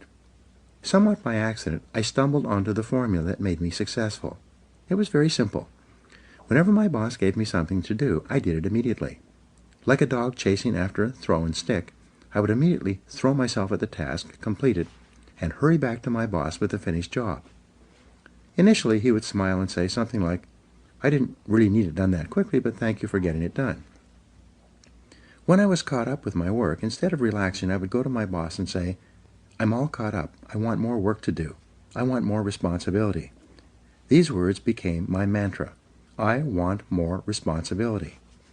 Again, my boss, who was preoccupied with an enormous number of projects, would say something like, "Okay, leave it with me. I'll think about what else I can give you to do." Every day, like a broken record, I would go to my boss at the end of the day and say, "I'm all caught up. I would like more responsibility." Bit by bit, he began to toss me sticks. He would give me a little task to do to keep me busy. Whatever it was, I would go out immediately, complete the task, and bring in the results. I would then say, "I'm all caught up. I want more responsibility." Within 6 months, he began to see me as the go-to guy. Whenever he had something he needed done quickly, he passed by everyone else and gave it to me. He knew that whatever he asked me to do, I would do it quickly. Once, my boss asked me to fly to Reno to begin development work on a property that the company was purchasing. He told me I could go sometime in the next couple of weeks. Instead, I left the next morning. I went straight to the lawyer who was handling the transaction, and then to the engineer who was in charge of the development work. I immediately sensed that something was seriously wrong with this land purchase. I didn't know what it was, but as I went from person to person, asking questions and gathering information. By the end of the day, just a few hours before this $2 million transaction was set to close, and the money would change hands forever, I found that we were about to be sold a piece of land that had no water and was therefore undevelopable. Because of complex laws and limited riparian rights, water rights, the property was a worthless piece of ground that could not be developed within the next 100 years. If we had proceeded with the purchase, we would have lost $2 million. I immediately stopped the transaction, demanded that the lawyer cut me a certified check for the $250,000 deposit that was in his trust account, and flew home to my boss to tell him the story. As you can imagine, my boss was very happy with what I had done. From that day forward, I received more and more responsibilities. Within another year, I was running 3 divisions of the company and had a staff of 42 people in 3 cities. I later learned that my boss paid me more money than anyone else who ever worked for him, and he did so all on the basis of results and profitability. This is why whenever people ask me how to succeed in business by really trying, I give them the same advice. Whatever your boss gives you to do, do it quickly and well. Then go and ask for more responsibility. And when you get it, do the job quickly and well until you get a reputation for being the person who does things fast. This will help you advance in your career more than any other reputation you could develop. Pay the price. Here is a simple 3-part formula for success at work. Come in a little earlier, work a little harder, and stay a little later. This will move you so far ahead of your competitors that they will never catch up. Come into work 1 hour earlier, before anyone else arrives. Use that time to plan and organize your day and get started on your most important tasks. Make sure that whatever time your boss comes to work, you are always there working before he arrives. Second, work a little harder. Don't waste time. Don't chat with coworkers. Work through lunchtime so that you can get on top and stay on top of your main tasks and responsibilities. Third, work 1 hour later than your coworkers. If they leave at 5 o'clock, you leave at 6. Use that extra time to complete your important tasks and get yourself organized for the following day. When you come in 1 hour earlier, work through lunch, and work 1 hour later, you add 3 full productive hours to your day. Because there are no interruptions when you work during these time periods, you'll actually accomplish 2 or 3 times as much as you would during your other work hours when you're constantly interrupted by other people and telephone calls. In fact, you can double or even triple your productivity, performance, and output by simply adding these 3 hours to your workday. The good news is that by coming in earlier and leaving later, you don't lose anything.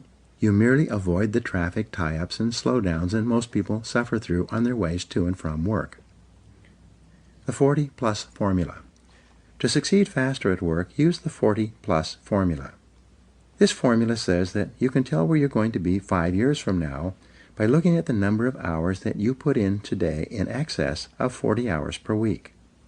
If all you do is put in the regular 40 hours that everyone else puts in, all you will do is survive. Your annual increases will be 3 or 4%. You will have a job, but your income increases will go up at the same rate as everyone else. It is when you begin to put in more than 40 hours that you give yourself an advantage over most of the other people in your company and your business. Make it a habit to do more than what you are paid for. Discipline yourself to put in more than you take out. Every hour that you work over 40 hours a week is an investment in your future success. The highest paid people in America in every field work 50 to 60 hours per week. The average self-made millionaire works 59 hours per week. This is equal to 5 12-hour days or 6 10-hour days. Most successful people at the beginning of their careers worked 6 days a week, sometimes 7. Moreover, they worked all the time they were at work. They didn't waste time. They realized that in order to reap a great harvest later in their career, they had to sow a lot of seeds in the springtime of their career. Look the part. Dress for success. Finally, to succeed at work, you need to discipline yourself to look the part. Remember, birds of a feather flock together. When it comes to presentation, this means that people like to promote others who look like them. Your bosses are very sensitive to the appearance of their staff. They like to promote people who they are proud to introduce to their friends and colleagues. Be sure that you dress and groom in such a way that your boss would be proud to take you out for lunch and introduce you to others as a representative of his or her company. Each morning before you go to work, look in the mirror and ask yourself, do I look like one of the top people in my field? If you don't, go back and change, and keep changing until you look like one of the top people in your business. Learn how to dress for success. Read books and articles, or ask others for advice. Look at the most successful people in your business and dress the way they do. Dress for the job 2 levels above your current job. Remember that fully 95% of the first impression you make on other people will be determined by your dress and grooming. Make sure that that first impression and then the second and third impressions are consistent with the message you want to send.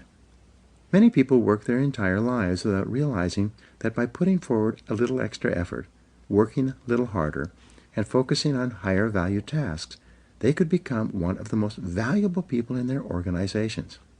When you discipline yourself to continually increase the value of your contribution to your company, you'll put your career on the fast track and virtually guarantee yourself a wonderful future. In the next chapter, you will learn that your work behaviors naturally determine your ascension to leadership, and you will see how self-discipline is essential to fulfilling your potential as a leader. Now here are some action exercises for you. Number 1, make a decision today that you're going to become one of the top 20% of people in your company and your industry. What should you or could you do differently to achieve that goal? 2, make a list of everything you do in your job and then identify the 3 things that contribute the greatest value to your work and your company. 3, set a new work schedule for yourself and begin to start earlier, work harder, and stay later until it becomes a habit. 4, identify the most important results you are expected to achieve in your job and then work on those results all day long. 5, determine the person who is the best dressed and groomed in your company and then resolve to use him or her as a role model for your own appearance. 6. Decide today that from now on you are going to actually work all the time you're at work, and that you are going to develop the reputation for being the hardest working person in your company. And 7. Develop a sense of urgency. Resolve to move fast when you're given a job or opportunity. This can change your life.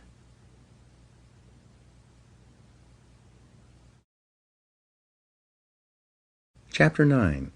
Self-Discipline and Leadership. Nothing is more harmful to the service than the neglect of discipline, for it is discipline more than numbers that gives one army superiority over another. George Washington. Leadership and self-discipline go hand in hand. It is not possible to imagine an effective leader who lacks self-discipline, willpower, self-control, and self-mastery. The overarching characteristic of a leader is that he is in complete control of himself and every situation. There has seldom been a time in history when leaders were so needed and so much in demand as today. We need leaders at every level of society, both in the profit and non-profit sectors. We need leaders in our families, businesses, places of worship, community organizations, and especially politics. We need men and women who take their responsibilities seriously and are willing to step forward to take command of the situation. Fortunately, leadership is learnable. Leaders are developed, usually self-developed, over time through hard work, experience, and training. As Peter Drucker once said, there may be natural-born leaders, but there are so few of them that they make no difference in the great scheme of things. 4 stages of development. In your career in business, you progress through 4 levels of activity and attainment. First, you start off as an employee with limited knowledge and experience. Then, as you grow, learn, and develop the ability to get results, you evolve upward and become a supervisor, with responsibility for the performance and results of other people. As you continue to move up the scale of supervision, improving your ability to get things done through others from directly overseeing the work of employees, you become a manager, someone who assigns work to people with demonstrated competence in certain areas. Managers have a larger view, and this comes with greater responsibilities. As you move up the scale of management, becoming more knowledgeable and effective and getting more and better results from more and different people, you reach the highest level, that of a leader. At this stage, you are responsible for determining what is to be done rather than how it is to be done. It is said that some leaders are made, some are born, and some people have leadership thrust upon them. Leaders emerge or are promoted to deal with a situation requiring leadership ability. In its simplest terms, the role of the leader is to take responsibility for results. The primary reason that people are promoted into increasingly higher levels of leadership is because they demonstrate the ability to get the required results at each level. The ongoing question of the leader is always, what results are expected of me? Clarity is essential. The main reason that some people are not promoted into greater leadership positions, or perhaps they are even fired, is because of failure to execute. They do not do the most important jobs expected of them, nor do they get the results demanded of them. Leaders have vision. The first quality of leadership, based on 3,300 studies of leaders reviewed by James McPherson, is the quality of vision. Leaders have vision. They have the ability to project forward into the future and develop a clear picture of where they want their organizations to go. They then have the ability to share this vision with others and gain others' commitment to make this vision a reality. You become a leader when you accept responsibility for results. You become a leader when you begin to think, act, and talk like a leader. You become a leader when you develop a vision for yourself and for your company, your life, or your area of responsibility. There are hundreds of books written about leadership and the importance of vision, yet they can be boiled down to a single principle.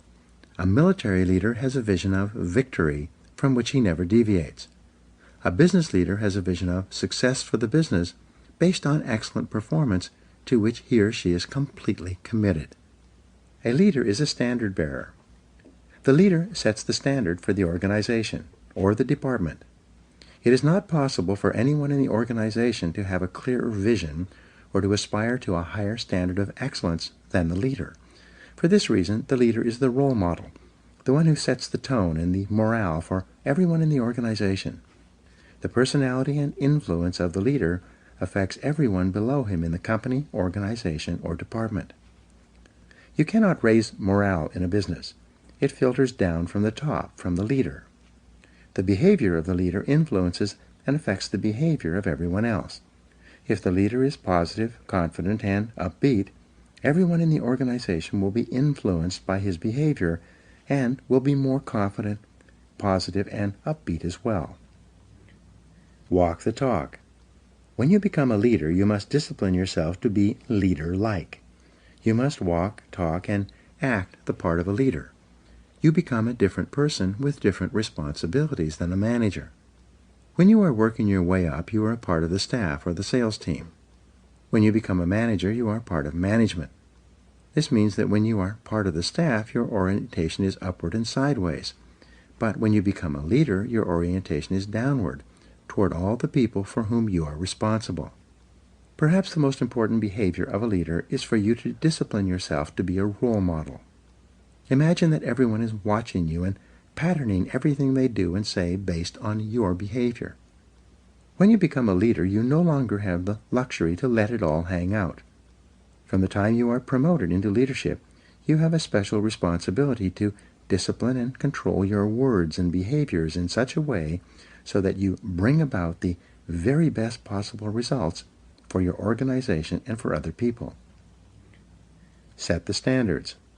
The leader sets the standards for the organization's behavior, quality of work, personal organization, time management, and appearance. In excellent organizations, the leader is the person who everyone looks up to and wants to emulate. In most cases, the leader works harder than others in the company. The leader appears to be more committed, more determined, more courageous, more visionary, and more persistent than anyone else. The leader sets a tone that everyone wants to emulate. The leader also sets the standard for how people are treated in the organization.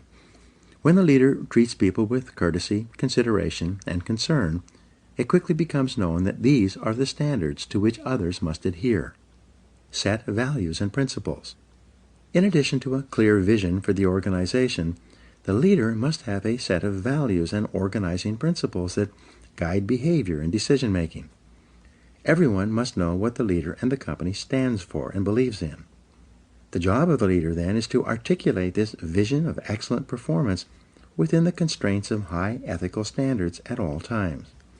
He or she must walk the talk and live the values and behaviors he or she teaches.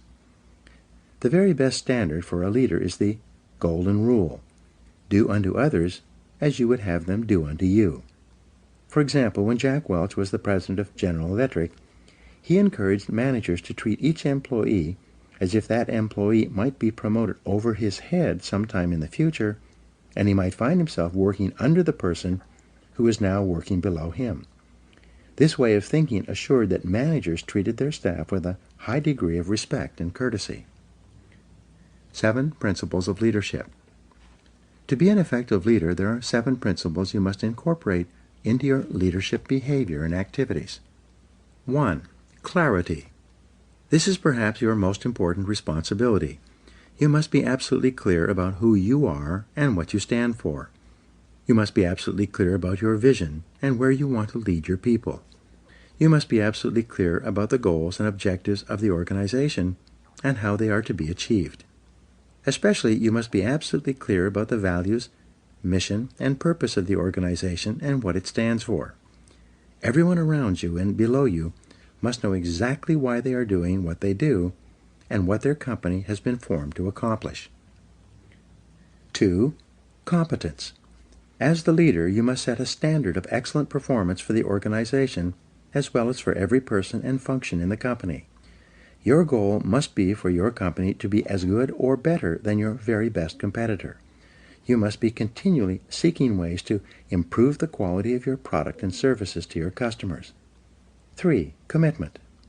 The leader is absolutely committed to the success of the organization and believes completely that this organization is the best in the business or will be the best in the future. This passionate commitment to the organization and to success and achievement motivates and inspires people to do their best work and put their whole hearts into their jobs. 4. Constraints. The job of the leader is to identify the constraints or limiting factors that set the speed at which the company achieves its most important goals of revenue and profitability. The leader then allocates people and resources to alleviate those constraints and remove the obstacles so it can perform as one of the best in the business. 5. Creativity. The leader is open to new ideas of all kinds and from all sources. The leader is continually encouraging people to find faster, better, cheaper, and easier ways to produce excellent products and services and to take better care of customers. Number 5, continuous learning. The leader is personally committed to reading, listening, and upgrading his or her personal knowledge and skills as an executive. The leader should attend additional seminars and courses to improve his or her skills and abilities. At the same time, the leader encourages everyone in the organization to learn and grow as a normal and natural part of business life. The leader provides time and resources for training and development. The leader knows that the best companies have the best trained people. The second best companies have the second best trained people, and the third best companies have the least trained people and are on their way out of business. Number 7 is consistency. The leader has the self-discipline to be consistent, dependable, reliable, calm, and predictable in all situations. One of the great comforts of business life is for an employee to know that the leader is completely consistent and reliable. An effective leader does not change from day to day. The leader is not blown in the wind by each new situation or problem or emergency that arises. Instead, the leader is calm, positive, and confident, especially under pressure. The inevitable crisis. The only thing that is inevitable in the life of the leader is the crisis. When you rise to a position of leadership, you will experience crises repeatedly, crises that are unpredictable, unbidden, and often capable of seriously damaging the organization. It is in the crisis that the leader demonstrates his competence. In times of crisis, the leader becomes calm, cool, objective, and completely in control. The leader asks questions and gathers information. The leader assesses the situation accurately and makes whatever decisions are necessary to minimize the damage or cut the losses. Great leaders discipline themselves to keep their fears and misgivings private. They do not share their concerns with their staffs, knowing that this can cause confusion and loss of morale. Instead, the leader asks a lot of questions, probes deeply into situations so that he or she understands them thoroughly, and keeps his or her feelings private. As far as the members of the organization are concerned, the leader is always calm, positive, relaxed, and in complete control, no matter what is happening. Self-control and leadership. There's a direct relationship between your ability to discipline yourself and your behaviors and your readiness to lead. It is only when you prove to others that you are in complete control of yourself that they develop the confidence to put you in a leadership position and keep you there.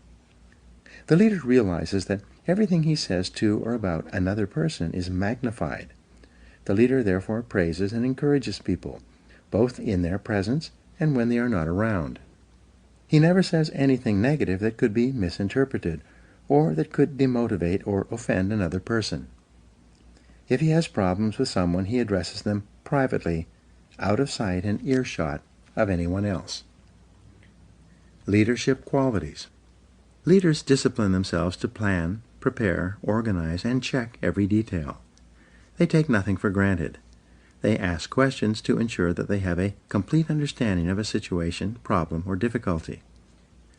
Great leaders act as if they own the entire company. They accept a high level of personal responsibility. The leader never complains, makes excuses, or blames others for problems. Leaders are intensely action-oriented. They gather information carefully and they make the decisions that are necessary. They set measures and standards and hold others to them. They insist that the job be done quickly and well. Leaders rise to the top. Leaders rise to the top of an organization as cream rises in milk. When you accept complete responsibility for getting results, concentrate single-mindedly on completing your most important tasks, continually upgrade your knowledge and skills as well as your ability to contribute value to your company, and treat other people with kindness and consideration, you will emerge as a natural leader. As you demonstrate your ability to make an increasingly valuable contribution to your organization, people above, below, and on both sides of you will want you to be promoted into leadership and will support you when you reach that position. One of your primary aims in life is to walk, talk, act, speak, and treat others as a leader would. Eventually, your position will be equal to your performance. In the next chapter, you will learn how to develop and practice the disciplines necessary to be more successful in your business life and activities. Now here are 7 action exercises that come from this chapter. 1. Ask yourself, what results are expected of me? And then, concentrate single-mindedly on getting those results every day. 2. See yourself as the leader of your organization and ask yourself, what kind of a company would this company be if everyone in it were just like me? 3. Create a clear, exciting vision for yourself and your organization based on success and excellent performance. 4. Identify the most important people in your business world and determine how you will have to behave toward them to get them to perform at their best. 5. Resolve in advance that when the inevitable crisis occurs, you will respond in a calm, controlled, and intelligent manner. 6. Clarify the exact values and principles you believe in and stand for, and then share them with the people around you. And 7. Treat each person around you as if they are competent, valuable, and important. This is the key to gaining the loyalty and commitment that you require as a leader.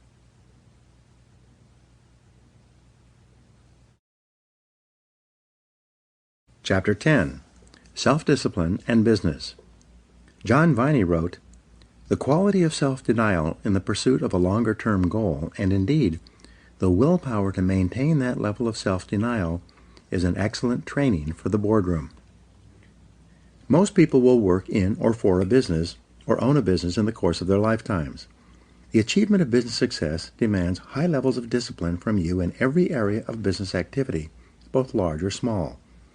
Without self-discipline and self-control in business, no success is possible. There's no area of activity that demands more self-discipline than starting and operating a successful business in our current economy. The first law of economics is scarcity. As a rule, there is never enough of anything for everyone who wants it. Specifically, there are never enough customers for you to sell everything you want to sell. There are never enough sales revenues to help you achieve all your financial goals.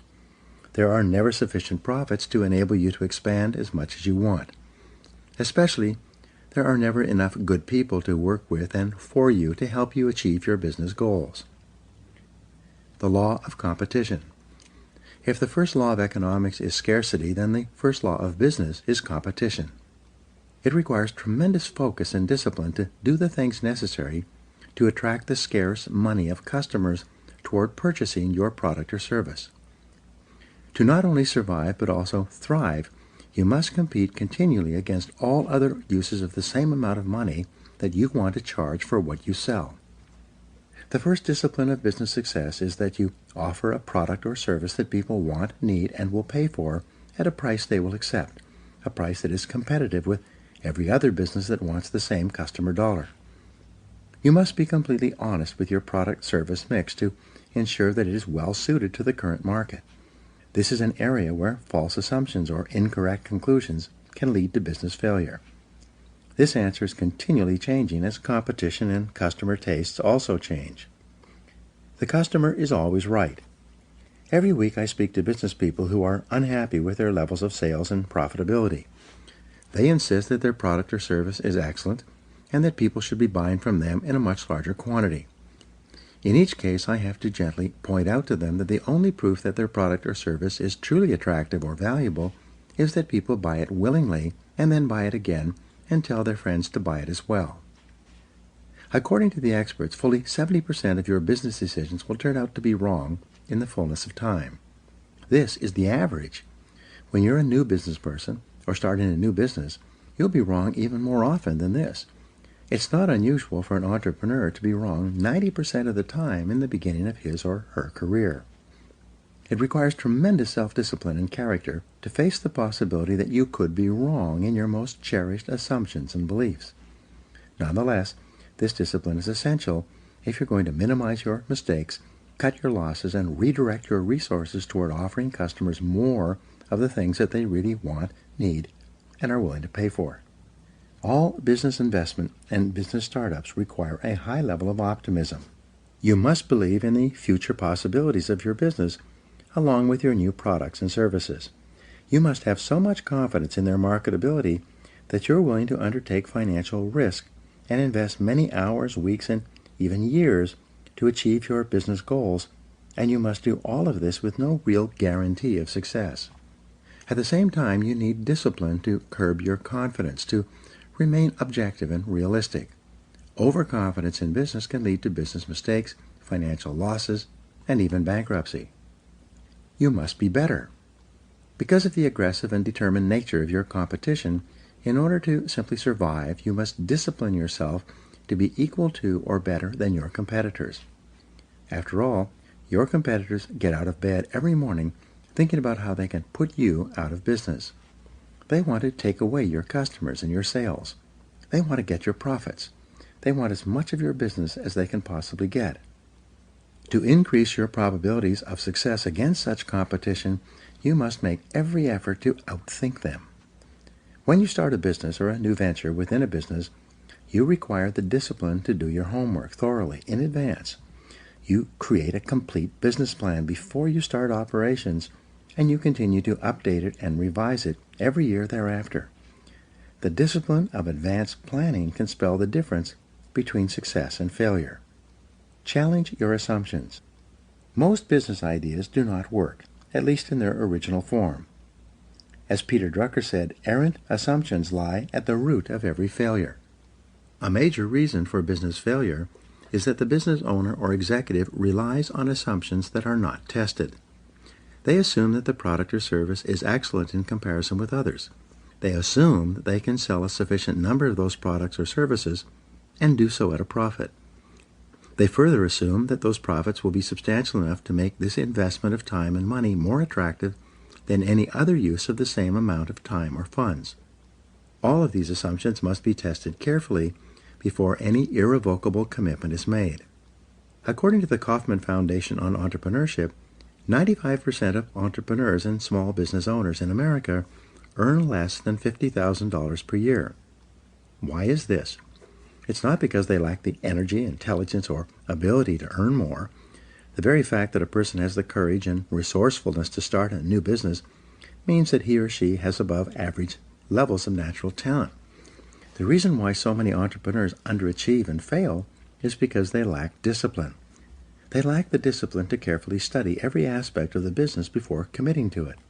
They lack the discipline to test their assumptions rather than jumping to conclusions and hoping for the best. Don't let this happen to you. Identify your ideal customer.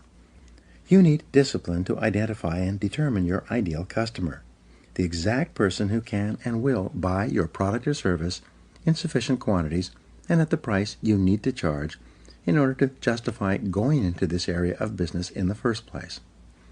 You need the discipline, based on trial, error, and persistence, to develop a marketing plan that generates a steady and predictable stream of new leads for your business. To market effectively, you must be clear about your competitive advantage and your unique selling proposition. What is it about your product or service that makes it superior and more valuable for a customer than any other similar product or service being offered today? You need the discipline to develop a complete sales system from beginning to end that converts qualified leads into solid customers. It's amazing how many businesses just assume that the product or service will sell itself, whether they have a superior sales system or not. Know your true costs. You need the discipline to determine accurate costs and the proper pricing of your products and services. Walmart has become the biggest retailer in history largely because of its expertise in this area. It's amazing how many businesses are selling products and services at a loss because they've never accurately totaled all the costs of bringing that product or service to market in the first place. You've heard the old saying, we lose money on every item we sell, but we try to make it up on the volume. Obviously, that's not possible. You need a quality control system in order to ensure that every product or service that you sell is of such high quality that your customers are so satisfied that they happily buy from you again and tell their friends.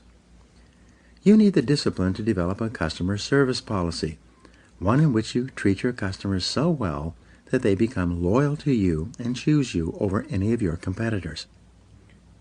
The purpose of a business is to please your customers. What is the purpose of a business?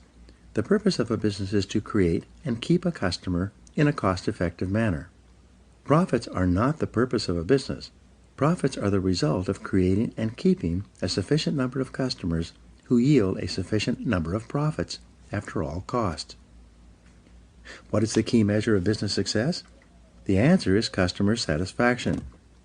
Every effort and activity of your business must be aimed at satisfying customers in a manner that is better than any other competitor. What is the measure of customer satisfaction? The answer is repeat business. It is only when customers buy from you again that you demonstrate that you have fulfilled the promise you made to them when you got them to purchase the first time. A resale to a satisfied customer requires 1/10 of the time and expense as a sale to a brand new customer. All successful businesses rely on repeat business, which is only possible with high levels of customer satisfaction. This is a real discipline. What is the key to long-term profitability? The answer is recommendations and referrals. The ultimate question that determines the long-term success or failure of your business is, based on your experience with us, would you recommend us to others? You can only survive and thrive when the majority of your customers are so happy with your products and services that they will encourage their friends and associates to buy from you as well.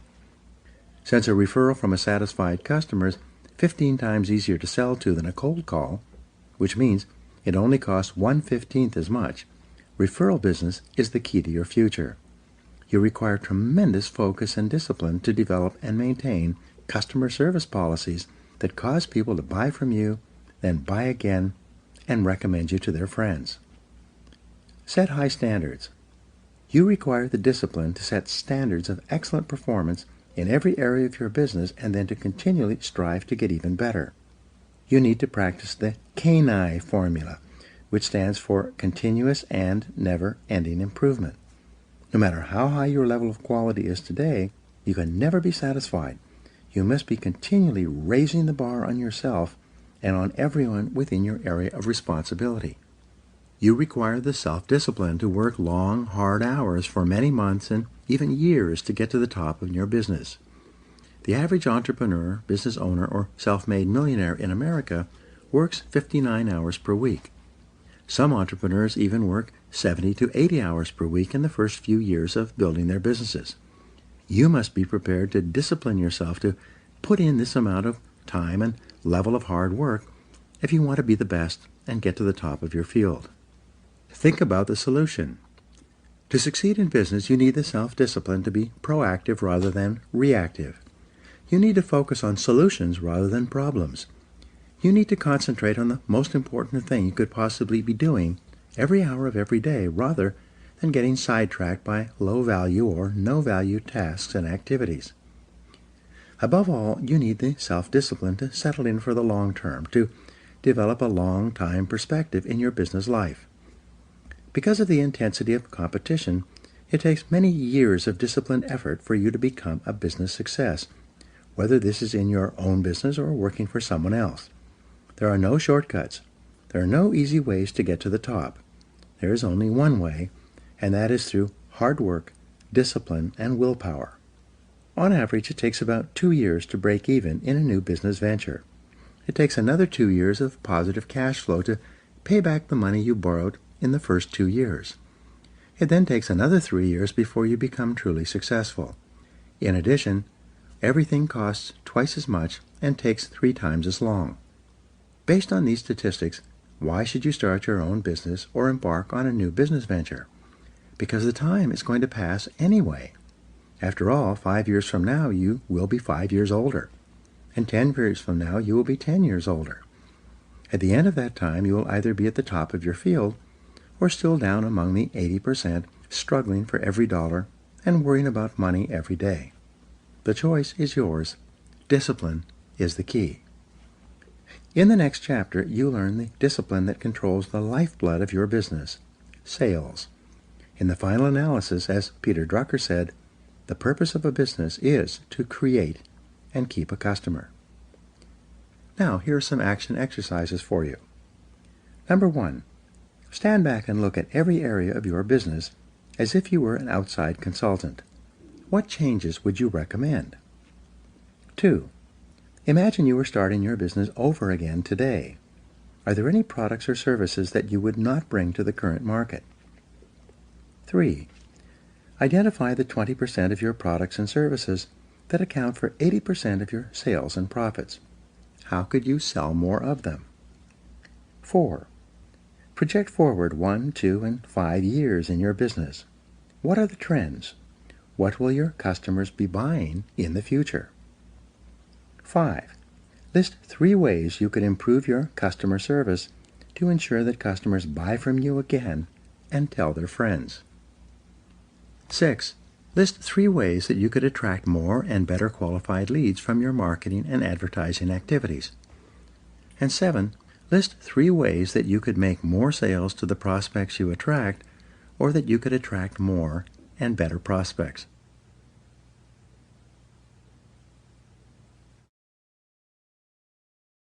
Chapter 11.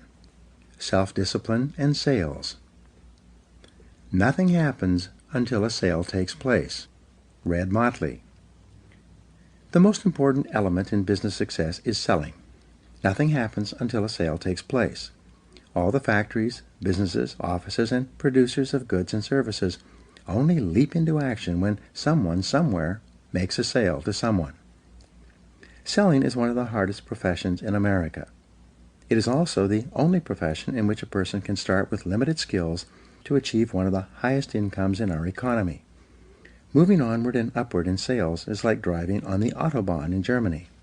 There are no speed limits. You can go as far and as fast as you want by stepping on the accelerator of your own ambition and determination to excel in the profession of sales. Business success or failure. Thousands of bankrupt or insolvent companies have been analyzed over the years to determine why they failed. After all the data was sorted and studied, virtually every business failure came down to one reason: low sales.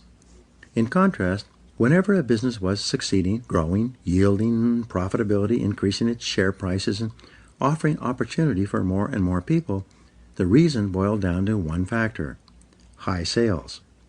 Everything else was secondary. Almost everything you do in a business either increases or decreases sales. Everything either helps or hurts. Everything either attracts or keeps more customers or drives them away. Everything counts when it comes to sales. The discipline of generating sales. Whether you are a salesperson or a business owner, you require the self-discipline to focus and concentrate on generating sales every hour of every business day.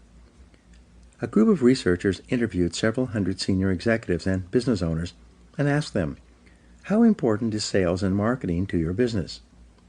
Without exception, they all replied, "Sales and marketing is absolutely essential to our survival and growth." The researchers then conducted a time and motion study of these same business owners and executives, following them around and tracking their time usage over the course of a month.